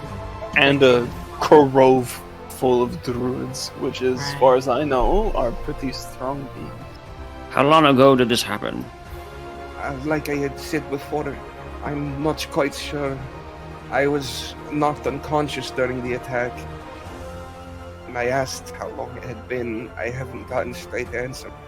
How long did it take you to get here? I got here within a few days. Well, That's because I can travel quite quick. So, Okay. may I ask, what is the range you were getting as far as for how long it's been? exactly. And the response I was given is that a look away, and that it is grin. But do you feel know how long it was? If you had to take a guess. Week, month, years, 100 years. decades, centuries. Long enough for new plant life to begin growing over the grove. Holy. Well, And but I mean, there's magic that can Honestly, make if a plant druid growth might grows, grow and quicker. it might be on some sort of other acclimation schedule, or So we're looking at I like could- over a week, but we don't know. It could have been. There's Couple too many months? variables here. There's one person that will know for sure, and that's the friend you're looking for, right? Right. Once we find him, we'll have more information. And Did you I find don't any know. clues before you left? Pine left me with a caretaker he had created. Twig. Okay. They Twig. could not speak too much. Okay. They told me to come here, that he was coming here to speak with Nira. When I spoke with Nira, he is already gone to find this man who reeks of brimstone. Well, it sounds like to me if it is what to be suspected, the only horned people I'm aware of, Doma, respectively, would be your people out in the fringes, no? Could it be Yeah. possible that Lady Zastira thinks that our direction would lead that way at some point, and it makes sense to send Lumi here with us? The problem with thinking like that is, you described the smell. As far as I know, most tieflings don't smell of sulfur. That's something So, else, It could right? be. I'm it could thinking be more s- like actual demon rather Well, than tiefling. oh boy. Well, remember, we know people who are working with demons. Well, That's true. I just Mention a bunch of weird witches. any tales about what they did to the tree, what kind of attack patterns they have, the abilities that their foes have. It was a single man. Okay. Oh, wow. Okay. Did he have a weapon of any kind that you were A told of? spear, perhaps? I don't remember. He was able Did he to just knock use me magic? unconscious in a single hit. Jeez. a hit. Did he hit you with a weapon or with his fist? Laris, thinking back, do I recall that, or was it just a so sudden? Doll. I'll Your allow doll's you, turned I'll into a allow you a tiefling. history check. Okay. He was blinded with science. I'm not Roll. very in. Okay, Blinded that's by a 13 history, 13. Oh no, plus 1, 14. Ooh. It's kind of hazy. You remember darting at him with ferocity and rage, and it was kind of tunnel vision, and he like reacted like almost at the last second, almost if he was just too busy with what he was doing with the tree. And he did a gesture with his like arm and swung it, and either the hand hit you, the arm hit you, or there was like a wave of force with it. So he could be a spellcaster, or he could be a pugilist, or he could just be that tremendously strong that he can just bat you away with his hand and send you reeling back. Unfortunately, I can't remember. He did not use a weapon when he hit me, though. That's not a good sign. So, In Nope. its own way. and maybe I'm not remembering something in character. Would Thorak remember or associate the sulfur, what he's describing, with anything? The sulfur smell, the...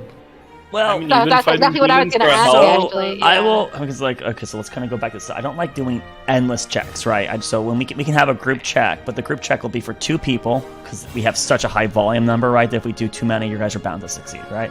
So I can allow 2 checks, and there's, I would encourage this to be religion, but you could do Arcana. Arcana will be slightly different, but I would encourage a religion roll. So would 2 people like to do a religion roll or an Arcana roll? We can do one of each. Thorak will go for religion, because that's what he knows. Anyone else? I can do an Arcana check. Okay.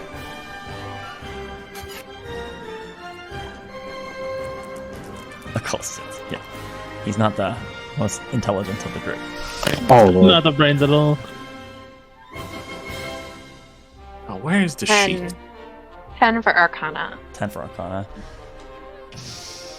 So there's sulfur's used in a variety of conjuring elements, but for some reason your brain now is kind of like, unfortunately, circling into like light cantrip. That's phosphorus, not sulfur, actually. And then maybe like you're thinking find familiar, but find familiar can be a variety of things. It's just like you're kind of thinking of it through magically, but you're kind of like not getting very far. Yeah. So it's unfortunate. You're kind of like not quite. Yeah.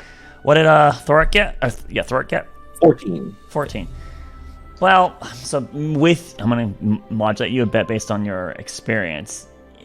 So demons themselves have a very pungent smell, but you would know like that sulfur tends to refer to, and Lumi has also mentioned brimstone. Devils. This sounds devil, right?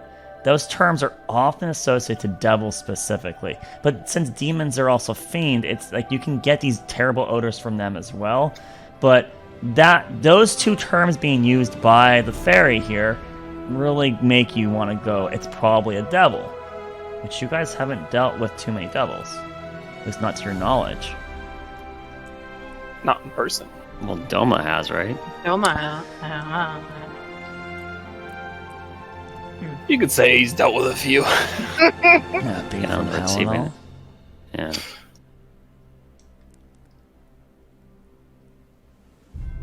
I'm very sorry to hear about your grove.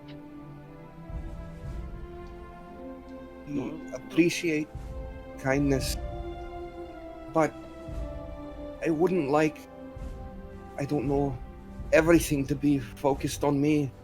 First and foremost, I've been asked to help you with your task so that you may help me with mine. What is it exactly you are all facing? That is a great question, but actually I think that the more we discuss about the thing that they did for me might change the plans a bit. Maybe not. So perhaps, and Master Ori kind of like makes his way in, bounds himself back in his chair, sees that his rolls are all still accounted for because no one swiped any of them. He throws one in his mouth real quick. So, perhaps then, before you get to that topic, we could have you discuss what you learned about Asham Shakti. Right. As I was discussing, Asham Shakti, really, Duvar Mouvel went down the path of how he made such a discovery. Essentially, the item had a name change when it was under certain inventories. And he discovered through a certain script the juxtaposition of the name change, and therefore was able to trace the item to be in the possession of the Onyx Flame, who, as we know, is not among us anymore. So, Duval Mouvel hypothesizes that if you find the location of the Onyx Flame's corpse, you'll find the location of Asham Shakti. Yes. Now, after we uncovering more information about Asham Shakti, I sort of reached through the arcane tethers to sort of coalesce more information about Asham Shakti and sort of its history, origins, and other sorts of things. And can I just regale the information back? Yeah. Sweet. Okay, I'll regale the... It is a good opportunity for one player that has never heard any of it, though. All of it is gibberish to him. All these places and things. Name. What is that? I mean, okay, so it's been a while, but I remember from all of Shakti that it was involved with multiple war skirmishes, with the wearer constantly disappearing, dying or falling a bit, and then they got locked into a box, pulled out for the box because it was to be part of like the tithe towards the cataclysm that was impending, the second one, the Elven Madness. And then it was given the Onyx Flame because he's like the one that's gonna be able to use it. Then we see him going into we dive into the Maljalzem, and you see them all fighting the roots, and things aren't going so good. And he's like, whoosh, and an explosion, and then shot like a rocket up into the sky, where up is down and down is up, and like, what's going on? And then where are we? We're over the red sand, and there it is. You know it, Baldric. It, and then you'll find it. Asham Shakti in its grasp, or something like that. So that's the best of my ability from it being 7 months ago. Yeah. Pretty good. So there's a lot of imagery that implied here, and Master Orby, Ravel just seems enraptured in what you're talking about, right? He's got like a piece of food just kind of like slowly, and then it just falls out of his mouth, and he just keeps sitting staring on his at it. fork. Yeah. Lumius is just sipping, like has his tea up to his face, sipping from it. Like, this is a crazy story. My word. I've never heard of a spell being able to do that. There is this spell that I've heard about, legend lore, a long time ago. It seems to have been quite lost in the arcanum circles of Windheim. But, so I assume that you were using something to bridge to that, but to see and experience. My goodness, would I be able to possibly look at this spell you composed? Maybe exchange notes. I don't ask for free. I would let you learn something from my spells or my books. No charge. I will cover the inks even. I just would like to dabble a little bit in what you were using there. I don't mind sharing this with you. I don't Excellent! Then we can have a small date after the rest of this conversation. I don't know if I have time for such. Well, you're not going to be leaving immediately. You'll be here for a day. We sort of need to expediently head over to the Western States, as lives are currently being lost to the plague. Yes. But there's people there ahead of us. Dr. Wormsworth was saying that it was going to be handled. No, Wormsworth. No, you. He's is quite the reason for the expediency. He is now on that fight. So, Baldric, I think we're gonna be okay. You're gonna have some time. I professionally disagree. Right. So, anywho, so that was quite a bit of information. So I see. I've always been interested on planning a trip to the mall myself, rather to explore the ruins of Everest Ahala. And so initially, when you mentioned it to me that it was left in the Onyx Flame's care, I assumed that it would have been left in the maw. My great ancestor had diaries and mentioned that the Onyx Flame died there. So I was assuming that the Al-Sham Shakti would be buried in the ruins, which conveniently I have made numerous plans on how to expediently try to get to said location for my Everest Hollow Drunt. Unfortunately, my life is not infinite, and we're nearing the twilight last moments, so I don't know if I'll ever be able to go, but I could still part to you the knowledge I have. Now, you think the Mirror Plains, in fact, so not quite the maw, but a little bit near the maw. And so at that moment, Master Ori kind of like reaches into his sleeve and he kind of fumbles around a bit, and you don't hear anything moving, but he pulls out a scroll and he like unfurls it, and then the scroll suddenly, like ink, like watercolor, kind of forms into the paper and produces a map, right? A map of New Ulsul, which we would have here in the northwest, this corner over here. So, right, so, I mean, you don't have to watch around, but, so, you guys are here in Windheim, right? Little Krista's telling you guys are here, and he's like, right, so you guys are thinking you have to go here. Right, well then, so you have a couple options to get to said location, yes? Of course, you could head straight east, go into the fringes, you could head south, but this is quite problematic, right? You could, when you immediately cross the Maloan bound range, you could try to head southeast towards the mall, which is what my original plan was, but to do a straight line was terrible because you'd have to go through this region. That's the Walking Kings territory. Many undead, terrible, I would not recommend, especially the Black Ziggurat, which is somewhere around there. Would not recommend that. Terrible stuff, right? You could say, well, if I'm not going to go straight through this region and do a direct line, maybe I'll just hug around the Lorne Mountain Range east side. Well, then you'd have to be inviting the fringes to creatures in that space, which would still not be the preferred method. Conversely, you could head straight south of Windheim, go to Ellensburg, Fort Saul, and then come through the Fleet, which you have the same kind of predicament. You could try to cut right through the sands, though there's a whole problem of the former ruins of Oasis right in the middle of the sands, right around there, which supposedly there's still some demonic abyssal presence. That's somewhat dangerous. You could try to head along the road, but that would make your trip quite long to do such a thing. However, there is another task I brought up to you, all of you, that would conveniently line up if you were to go to the other option of the desert, if you would head into the northeast, somewhere around here, specifically if you went to Amulin, you could go to my contact there, who would be able to point you to the ruins of Dragoon.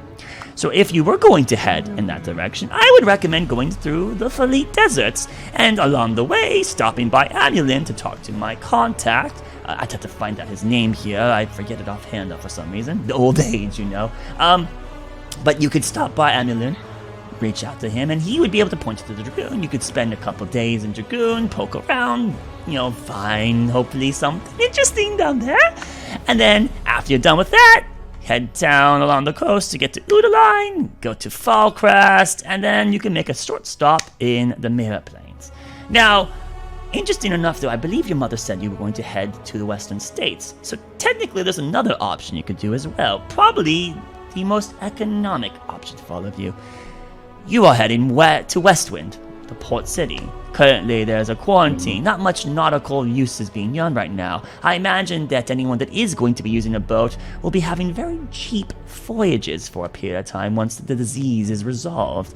I think if you resolve the plague, you could hire a crew of ne'er-do-wells to just take you down the coast real quick and drop you off at Gaul, right? Unless you wanted to come back to Windheim ahead by foot, but you could, by boat, go along the coast, head to Heatwater Bay, stop at Gaul, and then go to Amulin and then continue that route to the Dragoon, to Udaline, and then into the Mirror Plains. Of course, you could also ignore Gaul and just go all the way to Argoni, which would probably be the fastest way to do it, but you wouldn't be able to stop by Dragoon. And since I think you all were interested in that for me, I would probably think that's the best way to go.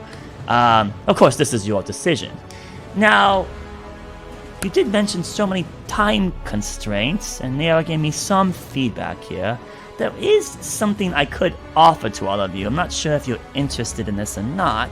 I happen to know, under good authority that's not supposed to be known to the general population, that there happens to be a teleportation circle close by to the destination you seek.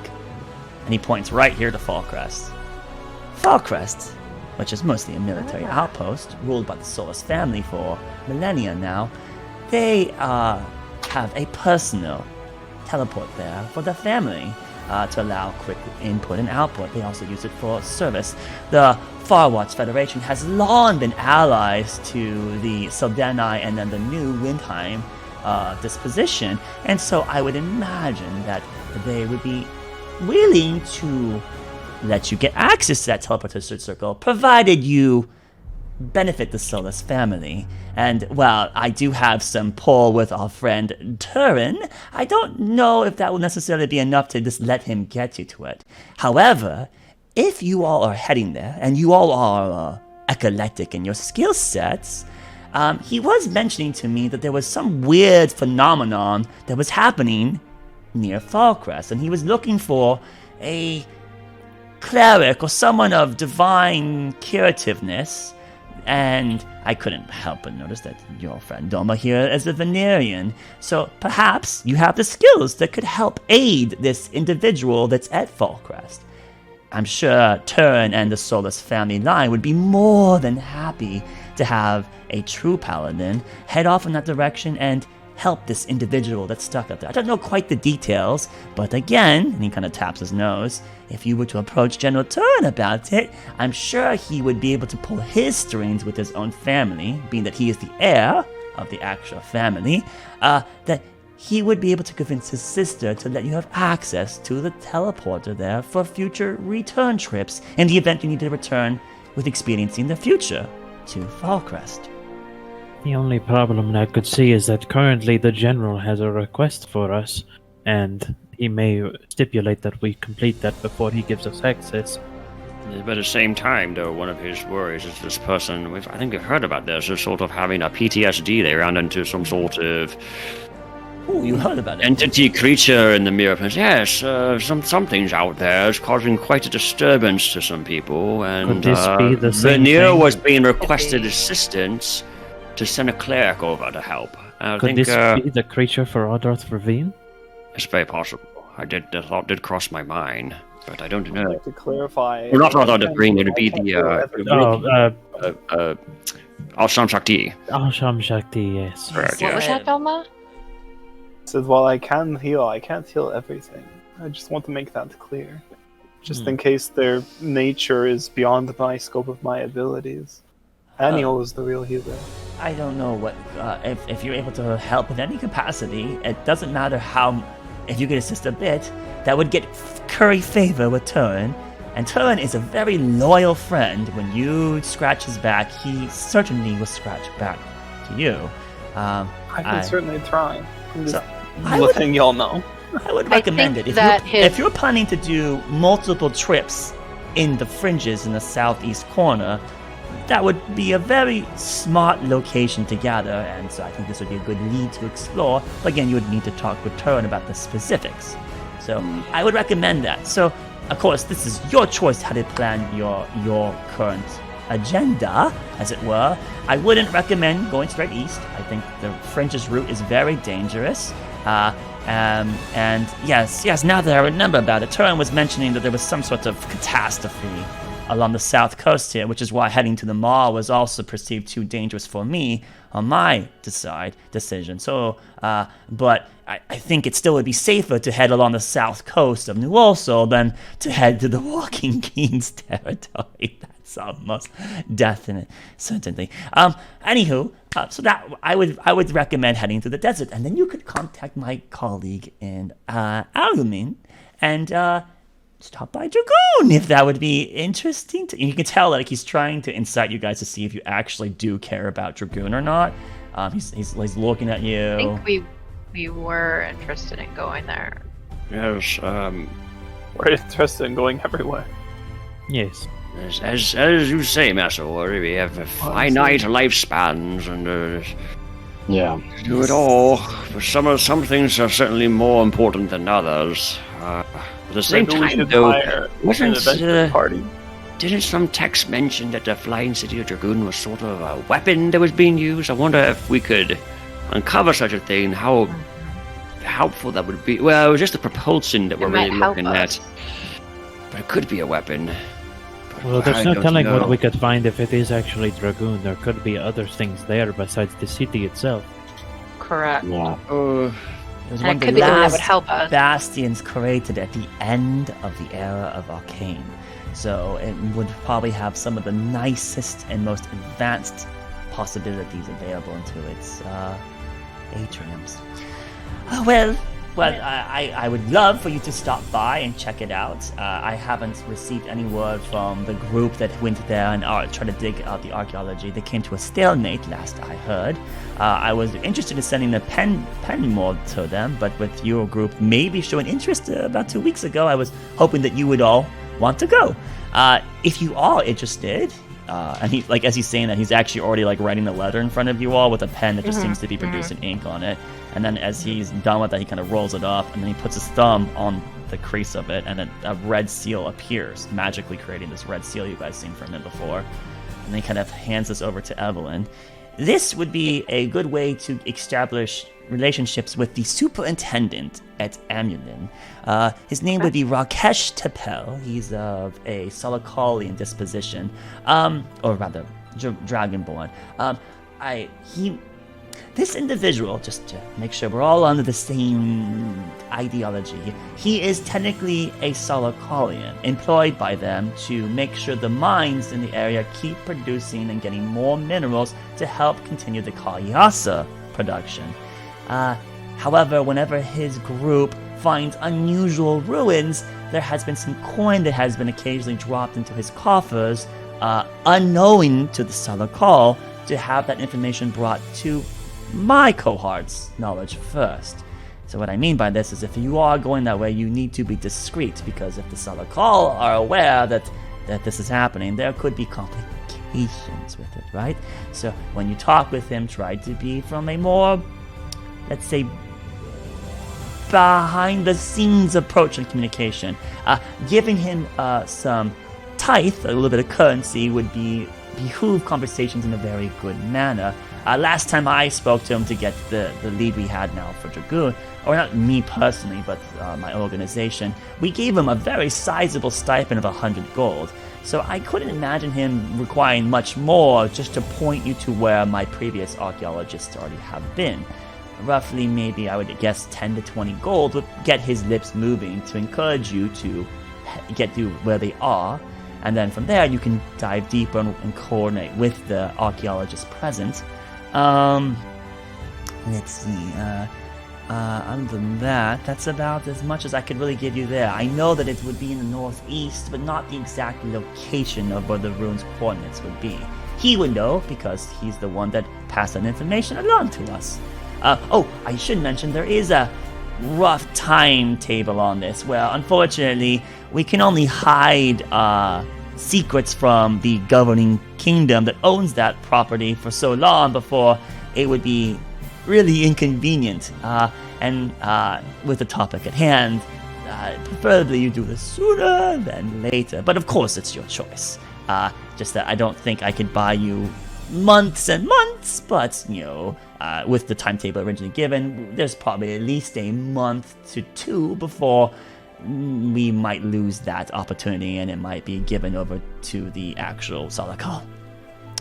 Just a food for thought, not to cause you too many eggs in your basket. That makes sense. Well, yeah, because if We've got more eggs than baskets at this point. I have a feeling we'll solve the Western State issue very quickly. I All believe you in need us. to do is just start I believe scrambling in some of us those too. eggs. Quite delicious. He looks down at his plate and all the rolls seem to be absently gone. Of course they are. Right, so, Thank I you. mean, it seems like we have a very straightforward path laid out for us if this is what we would like to take. Yeah, I think so. I don't mind this path. The problem would be then now securing that we could get the family teleporter in Fallcrest in order to make it back here easily. In the event that you had to go visit the fringes in that space frequently, I don't know if you have continual business there, but Well, that would we be... most likely will, if Doma's people are to be on the fringes as well.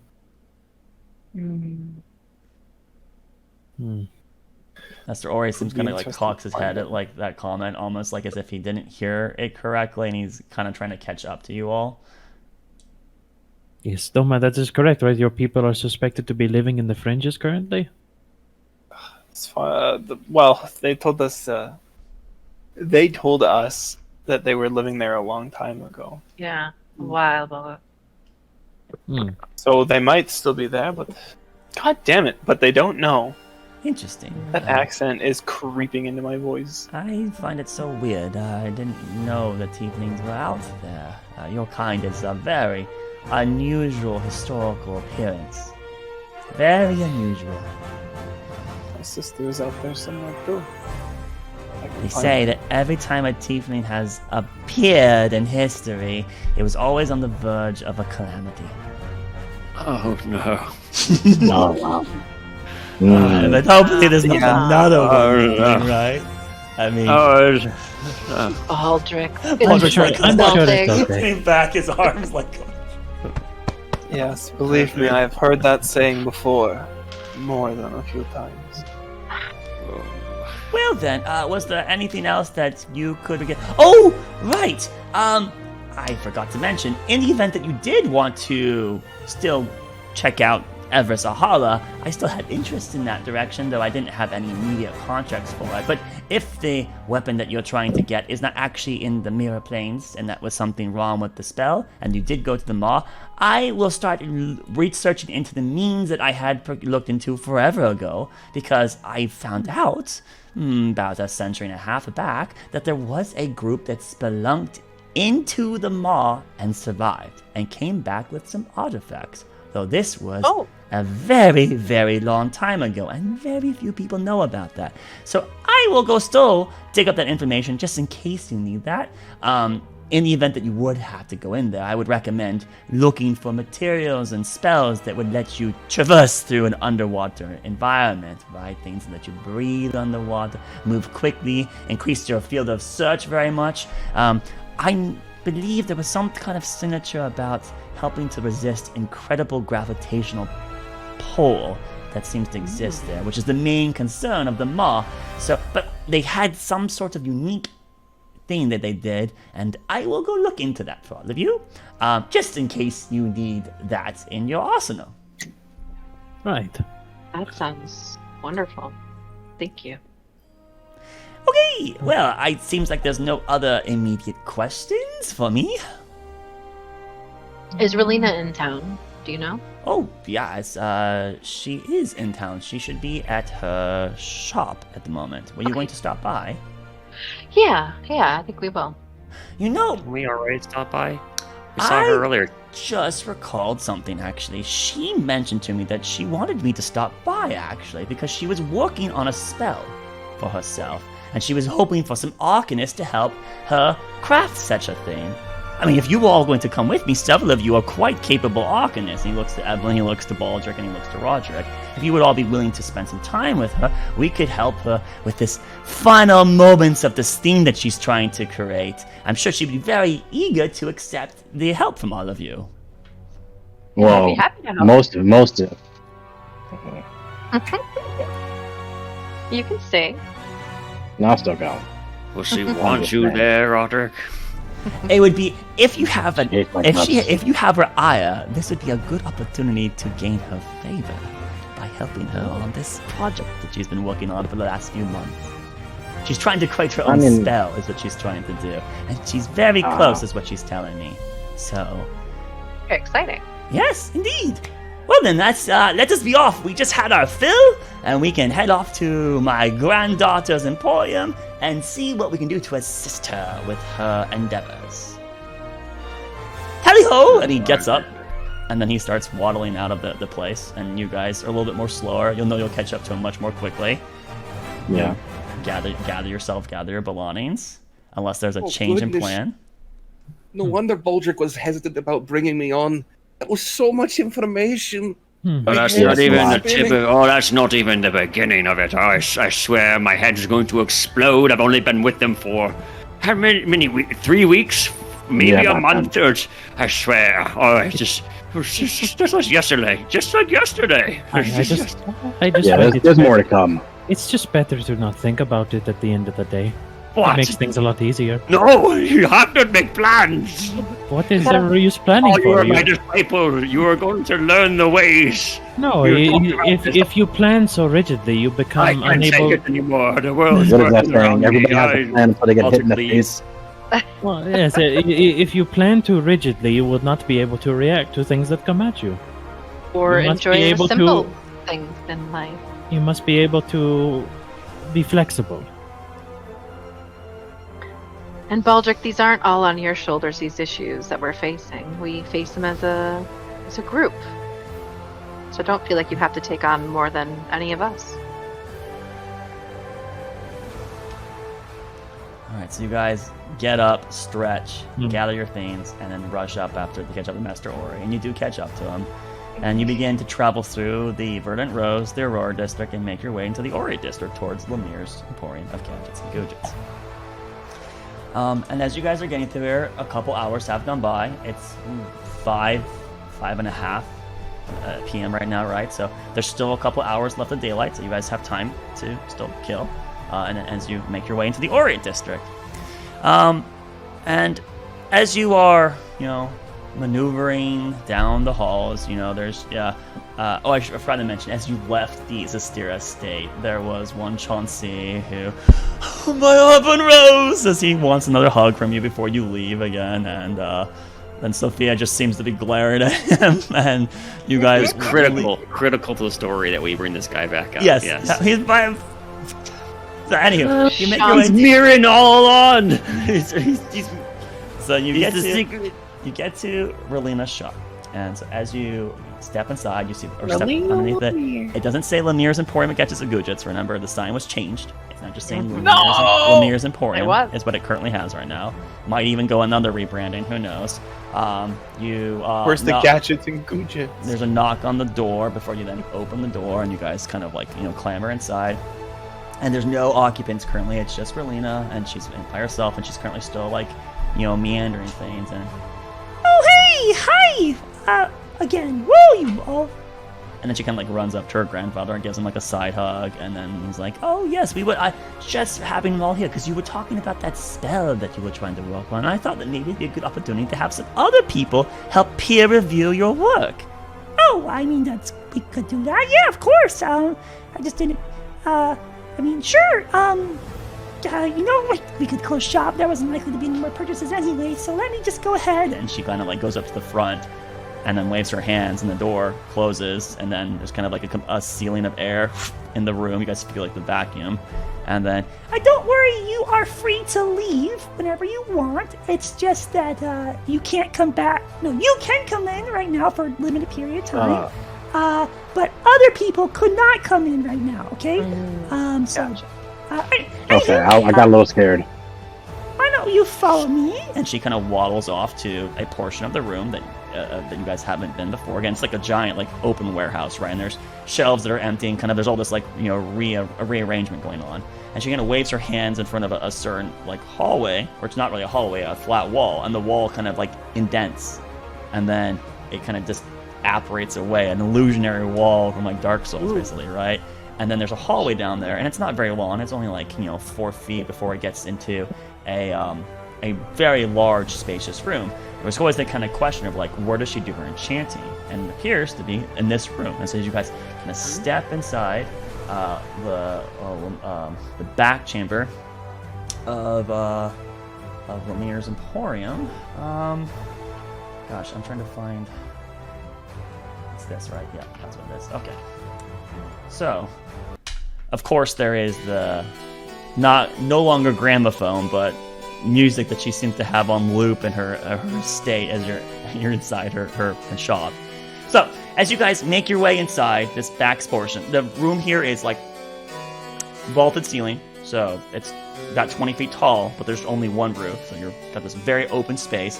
You see there's a bunch of tables, and there's a bunch of random knickknacks and objects on them. To the left, as you enter this space, there is a wall along this wall, and it stops about halfway through the room. So the room is basically partitioned into a giant U. Currently, you can see one part of the U, and you can see the bottom portion of the U to your right, where there's this huge table, and there's a bunch of books, and there's like armors and stuff. On the portion you can immediately see to your left here, there's like books and scrolls and alchemy and all this kind of like just huge hodgepodge of distillers and other nonsense that you would expect to have a enchanter to have. And so Rowlena kind of like gestures her way over towards the top portion, where she goes up to a specific table that's mostly empty, and there's just one book right there that's currently sprawled open. You see there's a couple like little pedestals that have random gems placed inside of them, and she kind of like gestures with like a pen at this. Yeah, this is what I've been working on right now. It's been really hard to get the final parts of it complete, but I know I'm very, very close right now. And as she's saying this to you guys, those of you with higher perception, which is pretty much everyone besides Doma, you hear a hoo, hoo, as then an owl comes circling around and then lands on this special little perch that's just for Mr. Hoots. And there's this like, on the edge of that perch, there is this like little, kind of like Merlin like hat that's like it's just resting on this perch. And the owl kind of like nudges its head and puts the hat on top of its head for a moment. And then goes, "Good day to you, Evelyn." Hey, Mr. Hoot. It's quite a splendid evening today, isn't it? What? Big-eyed. It is. I'm excited to see what Rolena's been working on.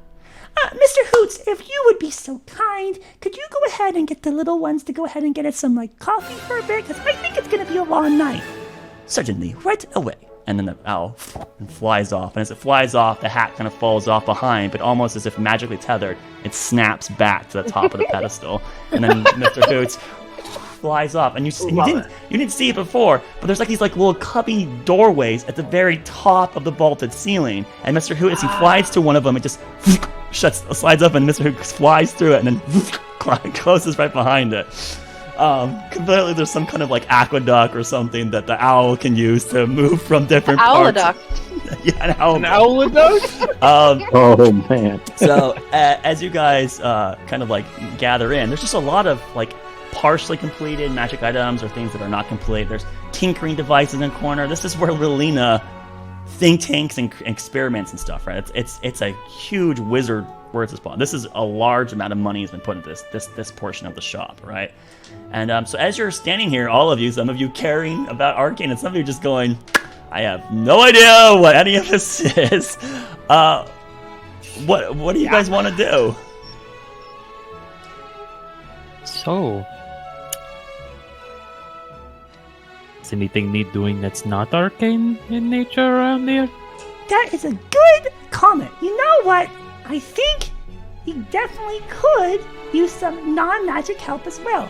You see, while Mr. Hoots is getting the small mice to go ahead and start producing us the coffee, there could be other things like baked goods, pizza, that stuff really helps morale when the night goes on. You could do runs for food, you could go ahead and get other things out there for us. If you're really quick on your feet, you could go ahead and run around the shop and gather things. We might need them at certain points of time, so there's definitely an opportunity if you want to. But if you're not really into the arcade, you're free to go ahead and leave. Again, you can exit the shop, no one can come inside behind you. You can go explore the town if you want. She kind of just looks at all of you, seeing if any of the martial-inclined individuals are going to be like, yeah, I'm going to get the hell out of here. Would be lovely. Could go out on the town and see what's around. Maybe find out some info. I don't know. What do we think? You're free to do such. Or should I stay? I could help in the. Akal seems to be speaking to the group. I mean, there's a large number of us here. Yes. I didn't expect this many people. I was only expecting Grandpa. Oh, don't mind me. I'm actually going to be. He's kind of just like moseying off to a completely different part of it. And she can hear her kind of roll her eyes. Lumios will fly up to where the owl went. Does the door open for him? No, it's a small hole, in fact. You could not fit through it. His hands are just like on the outside, like peering like into it, like, when does it open? What is this? It's gonna suddenly open and the owl pokes through. Yeah, I mean, if you guys don't want to stay, you guys can go explore. Whatever you want to do, I'm going to be... Oh, Baldric, if you could come over here and show me that spell! Right away! Right away! It was like knowledge with you. It was like what time again? Ash on my plate. It's about 5:30 right now. Okay, like so dinner it's time. later. Yeah, it's later in the evening, but there's still... Oh, okay. There's still like 2 hours before dusk, or rather sunsetting, right? And then there is, several hours past that. And there's artificial illumination here, so I mean, you guys can go to 10, 11 o'clock, right? No problem. Hey, where are we sleeping at? Is Yeah. Sarah's estate? Yes, we can sleep at my house. Yes. Okay. Well, I am going to go out then and explore and maybe I can't bring food back in since it will be locked in here. No, you can come back inside. So it's just that someone else could not. Random. I people understand. cannot Okay. follow Well, you, yeah. any requests? I'm going to explore and then I'll come back later with food. I want pizza. Pizza. All right. I will find somewhere that serves this pizza. Yes. Mariano's. Right. Too good with Mariano. Mariano's. Mariano's. You gotta say it with the hands, otherwise it doesn't count. Mariano. The best Also, pizza I've place never inside seen of That's Unbelievable. Noah's new accent for the game now. What have Italian. you seen? Yes, mate. I have never seen pizza before, so Would you like to it's follow very me yummy. and you could see the city with me? I haven't explored all of it yet. sure. I don't imagine I'll be much help here unless you need me to. No, the animals talk. I don't know if I'll do Honestly, anything here. I mean, if you're Unless you want to a caster of any regard, you have the opportunity to help me here because different perspectives actually can be the difference between a breakthrough. You don't even have to be an actual arcanist to be able to help someone figure out the last bits. But it's your choice. I'm not going to force any of you. It's not like I was saying this is slave labor or anything. Noma, Thoric, are you guys gonna stay and watch, or? I mean, I can Hold stay on, why and am I being help targeted? if ruling the things my skills will be useful. Otherwise, Thorak is an arcanist. As he says, literally studying one of his one of her contraptions in his hands. I can do the arcane. Have you seen my chromatic orbs? No, I know. I'm just saying, are you gonna stay or? As far as I'm aware, I think I am the only non-magically inclined one among us. I wouldn't say I know magic. You have different skills, though. Let's hit the books, everyone. And your perception might make a difference. Well, Do you think I'll be helpful, Rolina, or am I going to fool around? You free to do what you want. Again, there's like way more hands than I was expecting. I think I'll go and see the city as well, considering I've only been here a short while. all right. I didn't catch your name. I'll go through them. Who are you? I'm Lumios. Oh, Lumios? Is this a new friend of yours? It's a new friend, yes. We just met. Okay. My mom introduced us. I'm Archdruid and Guardian of the Shimmering Grove. Oh, I've been there. Well, not to the grove, but that's in your neck, isn't it? He blinks. Right. What is in there? Very sheltered. Very sheltered. Very sheltered. Are you afraid to come and leave that enchant will hold for all of you for a period of time? So, be safe. I never even stopped to think that people might make up a name for my forest. Figured it was just ours. So Akal and Lumi, kind of one walking, one fluttering, or I'm hovering almost. I'm going to. Domid goes after them, so the three of you hit the town. So everyone else is here. Okay, so cool. Here's what's going to happen, everyone. I'm going to invite anyone that stays to try to tell me of a way that you think you could help Rolina finish this enchant, right? I don't really want to do the same skill check multiple times, so if you do a skill check, and regardless if it fails or succeeds, it has a higher DC and makes it more likely to provide a beneficial effect, right? So you get to elect to me, and as long as you can give a convincing case, I will then try to arbitrate what I think the DC would be on how that would help. So Rolina's shop has got a ton of reagents, a different way. This is why anyone with any skill could theoretically have helped her, as long as your brain could have thought of it. So I'll just give an example, the one that maybe some people would maybe not notably think of on their own. Let's just go with a religion. How would religion help craft a spell? Well, religion, you guys were just talked about, I mean, now your perspective is from a while, however half a year, but you were told about a couple days ago from one Rithus Finvir that certain gods use certain stones and certain metals that seem to be attributed to them more, right? Whether this is myth or actual truth, that religion could help you go, I think that this kind of component, raw material, would be good for that kind of spell, right? And then that religion roll that I let you do, if it's a success or not, it would make it happen, right? We're going to be doing a skill series here. It's going to be best of 5. So you guys got to get 3 of the 5, and if you do, success. The last spell is complete. If it doesn't happen though, 3 failures, then her spell does not succeed at this point in time. So much pressure. So now another thing to know here, right? Your character, look at your strengths, right? And when you're finally ready to commit how you want to approach and help, be my guest. So imagine in this workshop, for those of you that all stayed. So I have Thorak, I have Baldric, I have Evelyn, I got Roderick, right?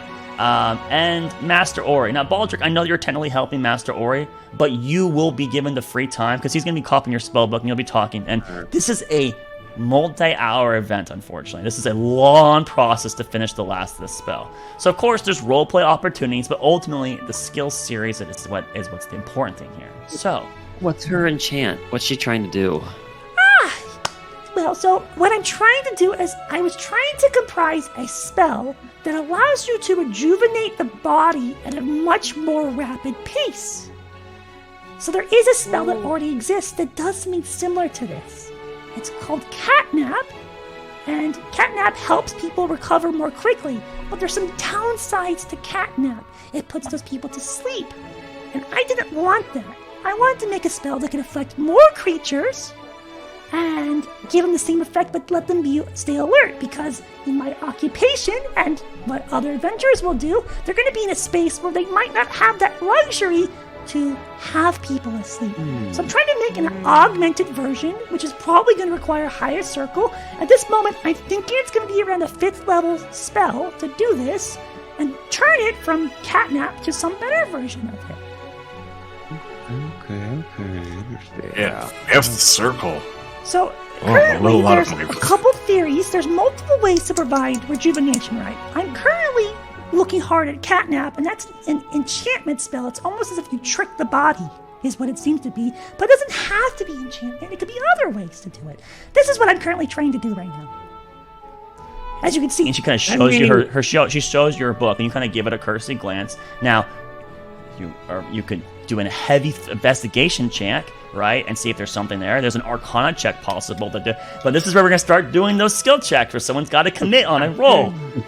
Me. Oh. Okay, so how is Baldric, during this period of time of multiple hours, how is Baldric involving himself on helping Relina on this spell?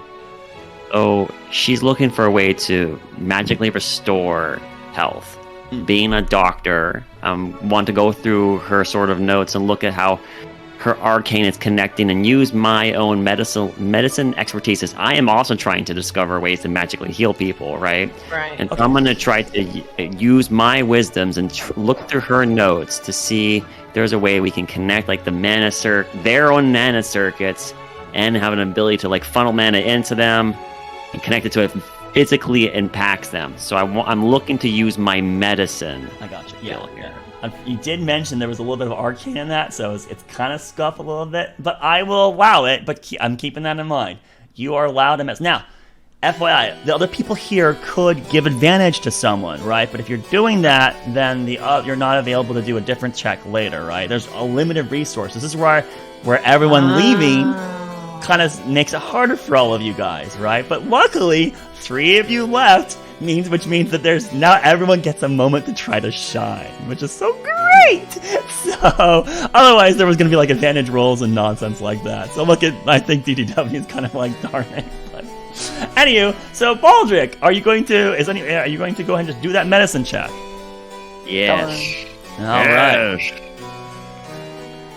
First roll in however many months it's been. 8, 9, 10. About 9 months. Oh! Well, use your inspiration that you have. Surely, smile. It's 14 total. 14. All right. 14 medicine. Okay. So at this point, we don't talk about if this is success or failure. We just notate this. It's after the cultivation of everything, thus making the suspense just that much better. So, Baldric has given his input, and how this curates, we'll find out.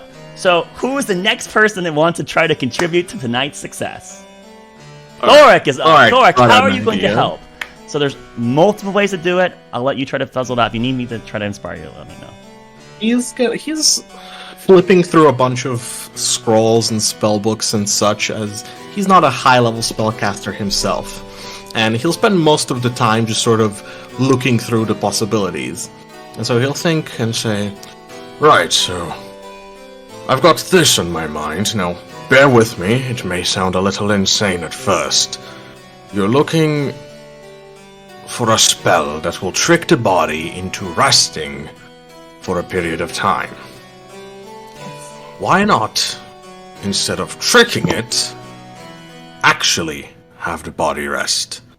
Now, you don't have an hour to spare. There's no difference if you were to just go to bed or have a spell to do that. Here's point 2. Now, I don't know, this kind of depends on the actual Arkelya world as well. I'm not too versed on the topic, but if time were to travel at different speeds in different planes of existence, this could solve the problem. But obviously, traveling to another plane just to have an hour nap seems insane. Here's point 3. I'm seeing here tiny huts, rope tricks and such.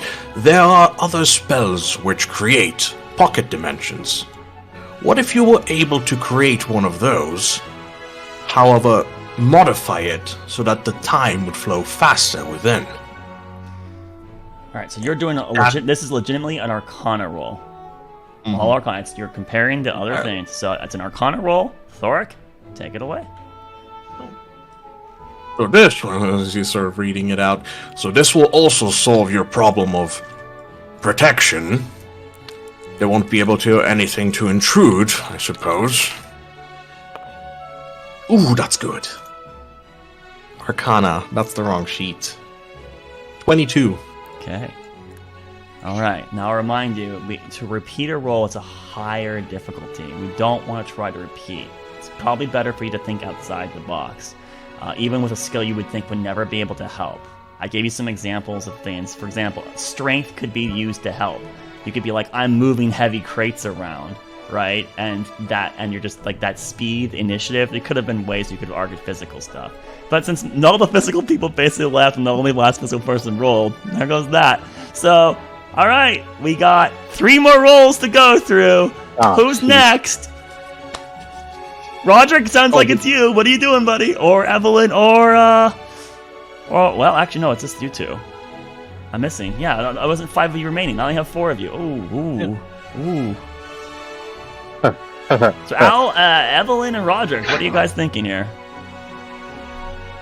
I'm trying to narrow, make it make sense here. I got like 2 routes to kind of go for, maybe 3. I'll let you go first. No, you got it. Go ahead. My migraine brain is literally making me go, I have no fucking clue where to even start. Well, when you have a migraine, you take medicine to make it better. Medicine's what if in game you were able to... Huh? Okay, you said that basically you want to do it like tricking the body, right? Is that correct? That's what she said, yes. Okay. But I will argue to you, don't think too much about the spell. Think about how you contribute to help a group succeed at something. Just try to think as much out of the box as you can. Look at those skills. Okay, alright. So we'll throw this out there. So, kind of thinking about the basics as far as the class of Warlock is more focused on like occult lore and shit like that. So it more preventive stuff. So it basically kind of would lean on half query, if half possible to query of Ariane, but also basically kind of lean on basically what he's kind of understood of the whole basically of his spell, how he spellcast, and then he will focus mainly on that one key phrase is basically as far as for tricking basically the body, and in that sense I would call him towards that one spell that would be on that list that we know basically as far as for that list. So basically with that, what's it called? What was that list called? The expanded spell list. That's what it's called. And especially that the spell Phantasmal Force. Okay, so I'll give you an out here because a lot of this is Arcana, but I could fudge this in a direction that maybe you'd prefer better. I would argue that you could maybe do investigation with this offer because you're trying to puzzle something out. You could do an Arcana roll, which would be more close to what you were hinting at, but I could smudge it and let this be an investigation if you'd like that instead. I would definitely like the investigation instead. Okay, just keep in mind that I had to arbitrate, so investigation might also be like impossibly hard too, right? But we know that a minimum Arcana roll is harder in the first place now because of this. There's already been a roll for it. So if you'd like to do investigation, please go and roll me that roll. Sure. Why is it not going that high? Whatever. Okay. Let's double check here. 23? 23, yes. All right, we got 3 rolls. Yeah. Oh, Evelyn. You got any ideas? Everything I'm thinking of has already been done.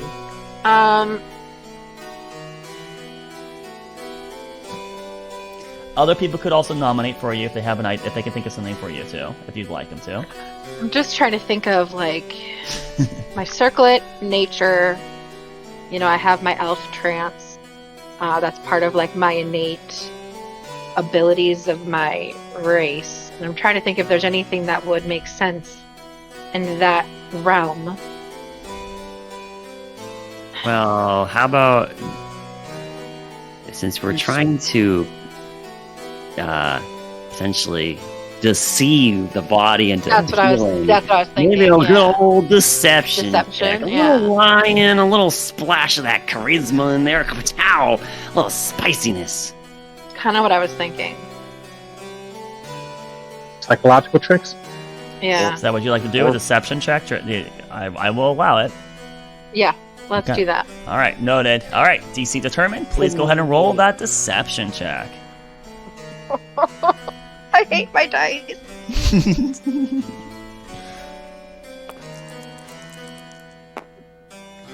Oh my god! Let's go. What'd you get? So it wasn't like 30. Very solid. 23. All right, Very solid. so with this in mind, we only had 4 players remain. So then if the final one is up to Relina, because she's going to be like... And Master Ori will give her advantage on the check. He will help. But Relina has to puzzle us all together. So now let's see here. We got an investigation, got Arcana, got deception. On the board. Okay, so what would a history, remembering all the magic in the past capable of I know what healing. she'll pick. I just need to double check her stats. I think she's fine in it. So where is my little Relina? Nature. She's trying to apply to multiple things. Nature. That's probably what was going to be Nature of the actually. But Relina, skills. Okay, not too bad, lady. Not too bad. Oh, and she has advantage because Master Ori's helping. Ooh. Okay, well, the advantage didn't help, but that's a 23 for Relina as well. My Now the determination is this enough for all the specific requirements that you guys gave? So now, while this is going on and you guys are puzzling him right now, we got Akal and Lumi and Doma heading into town. So the 3 of you are exploring Windheim. So as you're out there, are you just kind of like going to random spots? Are you showing Lumi points of interest, like maybe the statues? I mean, you guys have a large amount of time. Pretty much, yeah. We're just exploring all around. Obviously, Akal would walk this whole city probably in relatively ease, given his shape, and if Lumi needed to like take a ride on shoulder or whatever, that'd be appropriate as needed. And then Doma, of course, is very. Go ahead. I was gonna say, at no point would Lumi need a ride. This is like Stimulation City. He's flying circles around. You're flying in front of people.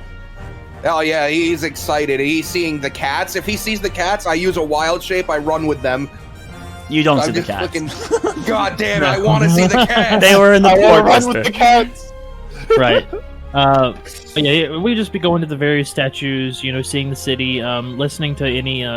Akal's perceptive. He would be listening for any kind of weird rumors and stuff, and looking for any odd individuals. But beyond that, just showing the city and explaining like what he has learned from what Evelyn and the others have shown him. Can you give me a charisma check? Sure. Akal has Riz. I mean, if Doma could also give one if he was going to do the same thing. If Doma does want to do something else, Doma, you need to speak up. I was gonna do basically the tour guide thing or figure out what the hell a pizza is. All right. That was, yeah. So I'll let Doma go ahead. Maybe I give him advantage. No? No, he's saying that you both talk. So both of you do a charisma check. Okay, yeah. Alright, cool. Is this pizza? Just motioning to like any random food. Dang, you both got 19. Natural 19s on both of you. Is it flat charisma? Then it's just 20 for me. 20, and then Doma's got a +5, so yeah, he's a 24. Yeah. Wow, they do a really good job of presenting Windheim to you. So, I mean, I don't only want to recant like every little nook and cranny, unfortunately, to you, Box, because but That's fine. There's a lot of like unique statues. If you look at the map, there's a statue here in Grandview Park. And then there's a statue here. These little dots, they're kind of like rainbow colored. Each of those is a special statue, and it takes you some time. The inner cities where you guys are, the Laurels is out there. They explain that to you. That's kind of more like where the majority of the population happens to be. Inner city is more of the rich area.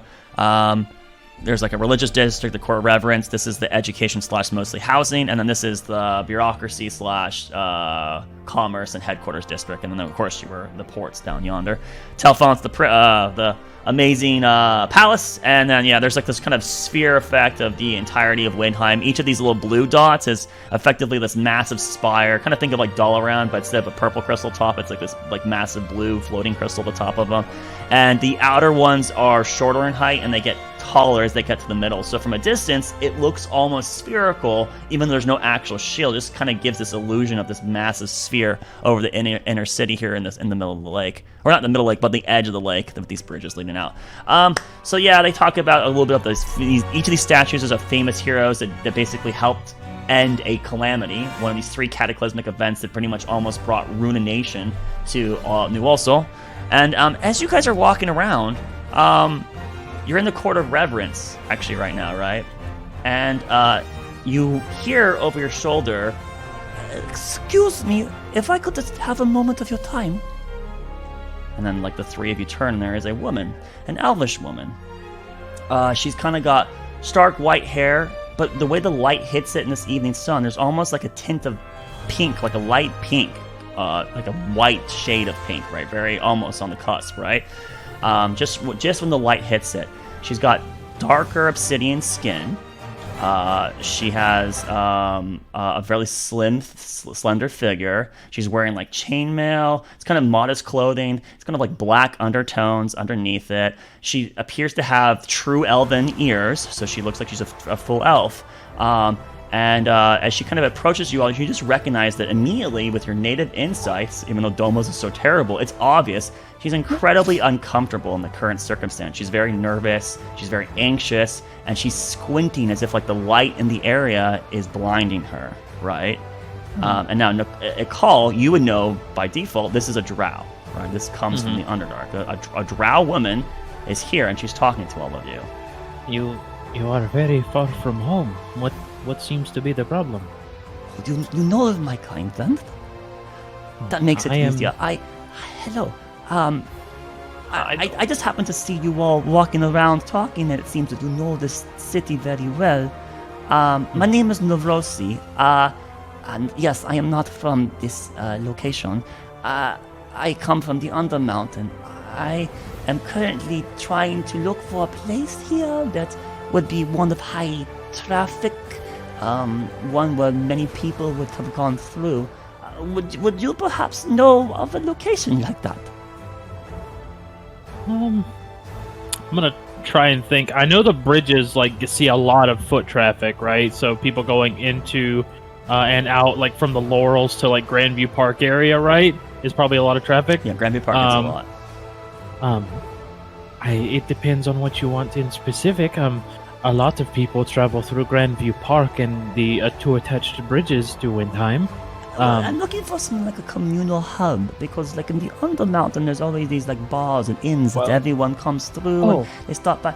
You see, I'm looking for a person and I can't seem to find them, and so I was hoping that if I went to such a location I could find this individual, because there's something very important I need to tell them. I'm on my last leg. I've gave the last bit of my money to these ruffians that said they would help me, and then I think they've screwed me. They haven't returned in days, and now I'm about to borrow the money, and I don't know what to do. Right. Well, we can help you here. Or, what is this person you're looking for? Are they also a drow? Who are they? Well, they are very tall, much taller than me. She's like about 5'10", so she's reasonably tall for a woman, but about 5'10". Maybe your height? And she gestures to Ekal, right? Big individual, similar to your 2 builds. Not yours, sorry. And that's to Lumi. She's talking to like Doma and Ekal, so it's someone of a larger stature, physicality. Shorter hair. He wears armor kind of like mine. He carries many weapons upon his person. I look at the armor. Does it look similar to Thoric's armor? Make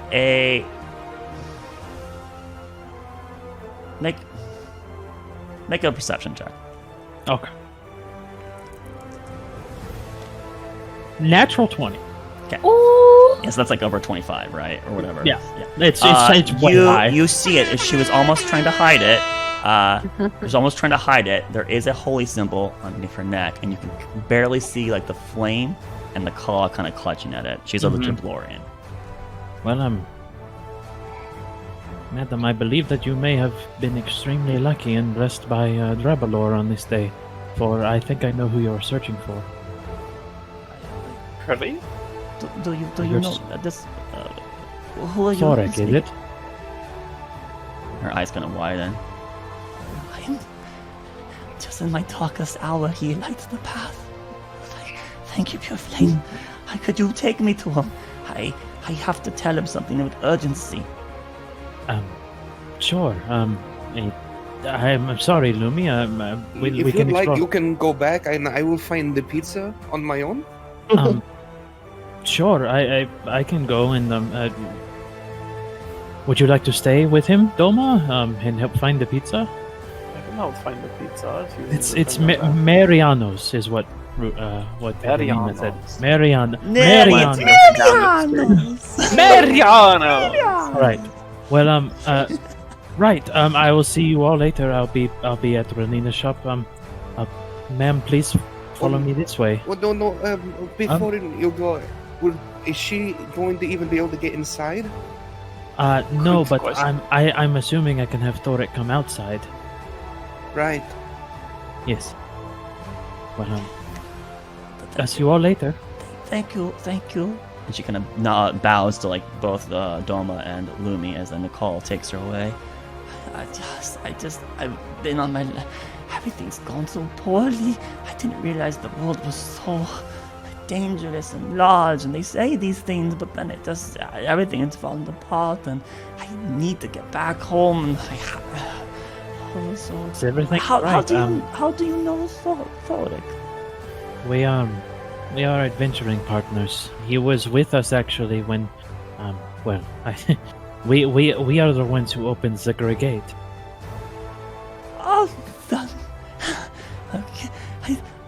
That was the lead I was following. I heard that he was there, and so but when I got there, they mentioned that this orcish individual had headed south, and so now.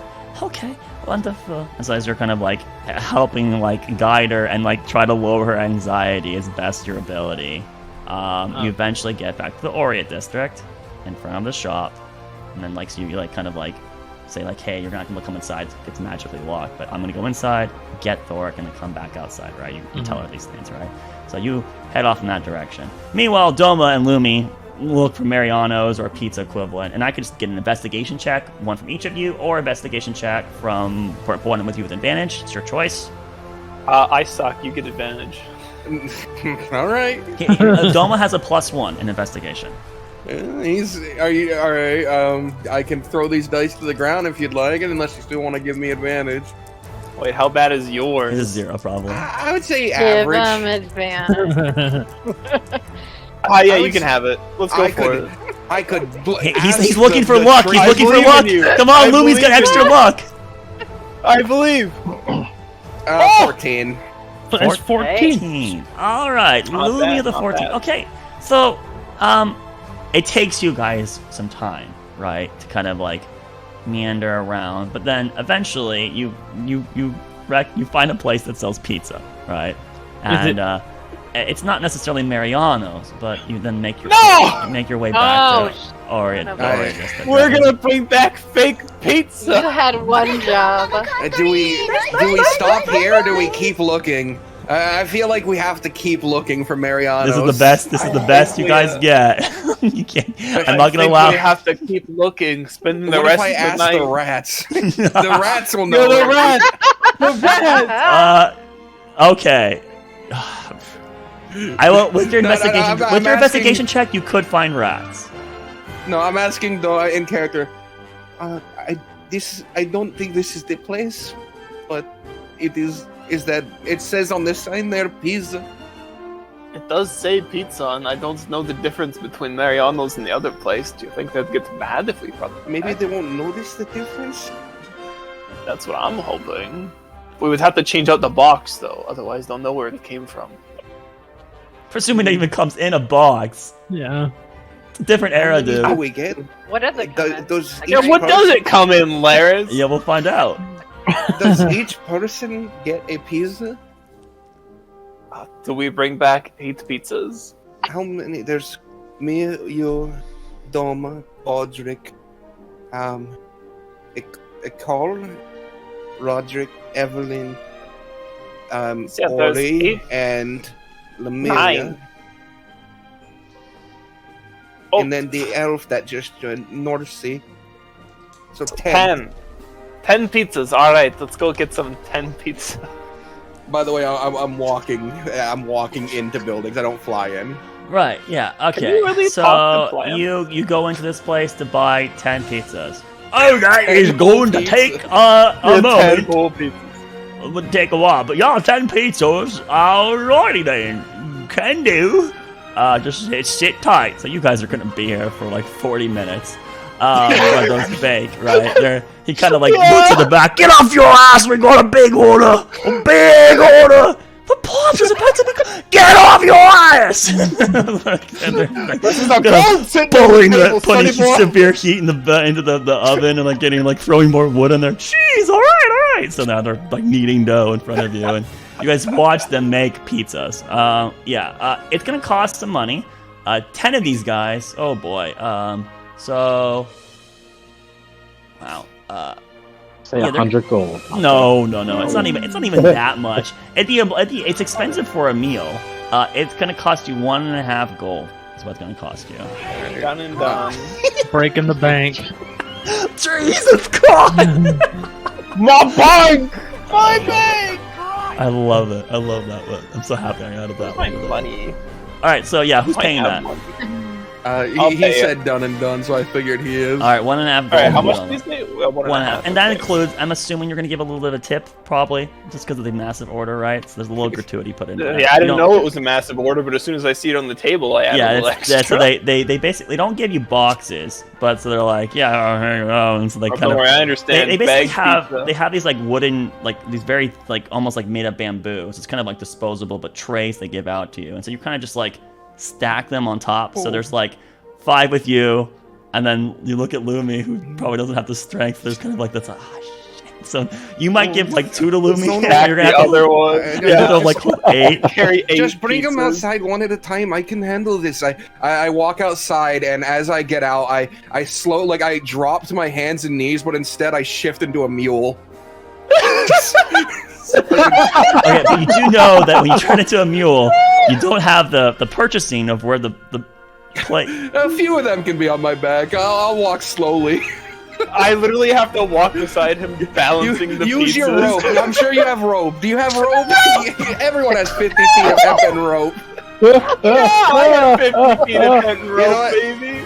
Okay, I tie up this ass. Yeah. I'm just gonna allow it because, for love of God, Pizza. and faith. It's the pizza. You guys are level 11. You're gonna find a way to do it. All right, you might lose a pizza couple, mule. but you have way more than enough pizza for mule. everyone. I mean, the rats might eat good tonight with the 2 pizzas you lose, but the other 8 will arrive. No, the pizza. Thank you for your donation. You guys are on your way back, but from everyone else's perspective, the wrong there's kind of pizza. like back inside Lemire's. Before a call returns, Lemire's like, Oh, yeah, that's really, really good. That's really smart. Oh, okay, yeah. Mm-hmm. and so she's like talking to the ball and drink. She's like, Yeah, but I don't know exactly how that kind of translates to. and you're like trying to spin with your medicine. So there's like all this like theory crafting and stuff like that. And then Thor kind of comes in and you're like, well, yeah, these other spells. And this is where we would have our good old boy, like Roderick, who's kind of like trying to mastermind everything. And he's like, well, you know, a really good opportunity here, everyone, is that like, let's kind of just like, think about like, you know, raw materials and like usage, and that's where we got our Relina kind of chime in and like we can do different reagents. And then so it's like, oh yeah, well, what would be a good reagent for like an enchantment based magic? Well, Kixluni is a god that is often used with that. So like, why don't we just do like let's use pearls. Pearls would probably be a good reagent to compose with this. And then there's some kind of moments where like after Baldric, like his medicine wasn't quite interpreted very well. He's kind of a little bit disappointed. And so Evelyn, seeing that, she acts as a kind of like the moral cheerleader, and she lies to him, going, "Oh, you did a really good job," and helps bring up his spirit so that he doesn't bring everyone else down. So her deception helps keep everyone's mood up, is what it happens to be. So at that moment, it's like Aurelian's kind of like just like kind of mewing, like kind of like doing the last bit. There's like a chalkboard, and she's kind of like going like, yes, and everyone's kind of like just like waiting, like, yeah, I think that would maybe work. With those of you with Arcana skill, in comes a call, and a call comes in, and then you kind of like see Stora kind of standing in the back with his like arms probably folded over his chest, just kind of like looking up at this chalkboard that Aurelian's kind of like writing on. The call comes in. So, I see everyone is doing well. Oh shit! What? Oh shit! Sorry. I have an What is interesting happening? thing occurring. Are you busy, Thoric? Oh, well, we're crafting a spell here. Have you finished your? I need you to step outside for a moment, please. Right, I'll be right back. You guys, yeah. It's easy to just see it in person, I guess. I just come quickly. Right. Okay. He's just completely sure. Why not? Yeah. Nonchalant about it. So Call and Thoric, you make your way back to the shop, heading to the front, where you left Norosi outside, right? And so like Yelena's kind of like just kind of mewing over there, over like, is this gonna like, are we gonna get this or not? And she's like, Stand back, everyone! I think we're gonna try our first attempt here with a complete. Okay, I need some volunteers. Who wants to get tested on? You're following Thoric, so you're not here. Anyone? No, I can. I'll watch it happen. I'll just detect magic so we can kind of just see. So. Oh, I can do that trick too. I will Actually, volunteer. Relina? You know, this is where Master Ori kind of comes up to your Roderick's like, the more you help, the more your relationship. Everyone stop. Just yeah, let's trust it. Hold on a moment, everybody. Gotta get hurt.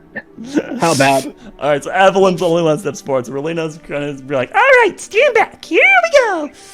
and she starts trying to cast it. Meanwhile, back at the front, we got a mule and pizzas kind of like, you guys are still technically waiting for the pizzas to cook actually at this point. So you're not a mule yet. Damn it. And then finally we get the front door. And so at the front door, the call, you kind of open it, and as you then open it, Thorak, you kind of step outside and you see a woman you recognized before. And she kind of seems like anxious at first, but when the door opens, her eyes kind of light up. And then you kind of step outside when you then recognize it's her. And then she just kind of like walks up to you. And then she walks up, you see her kind of unglove her right hand, and she slaps you across the face with the back of her glove. Oh. And that's where we're going to end tonight's episode. Gasp. A duel! I'm killing a bitch. Chapter 3 has begun, everyone! Calls like... I slam my penis.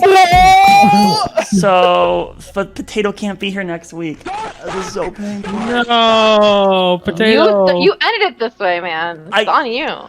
This is the thing I was telling you that I was stressing about, that I knew that I would make know. it. So... Brilliant. And you're going to be gone for the next 2 weeks, Potato, or just the next week? 2 weeks. I'm in Greece. I literally cannot.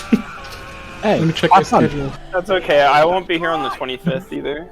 25th. Yeah, I'm literally out of the country. There's no way in hell I can do anything. Alright, so we're just gonna say it now then. We're not playing next week because this is a very important scene for Thoric. So, and then we can't play the week after that because we're missing Doma and Potato. So, the next time we'll be playing, everyone, including spectators, will be on the 1st, unfortunately. It's just unfortunate the way we have a vacation coming right when we came back. So, the 1st of September is when we'll resume. So that's there we go. Now, that's more like final comments is that I just want to let everyone know that Arkelya initially launched 6 years ago, the week after Makoto passed, and that was what spurred me to do it. So technically, we are in the week of where we would be basically our 6-week anniversary. Like next week is literally the first time. So we're like right on budget. 6 years basically, guys. This was the 6-year mark right here. Wow. Where we've only gotten like, a little bit over a year of sessions, but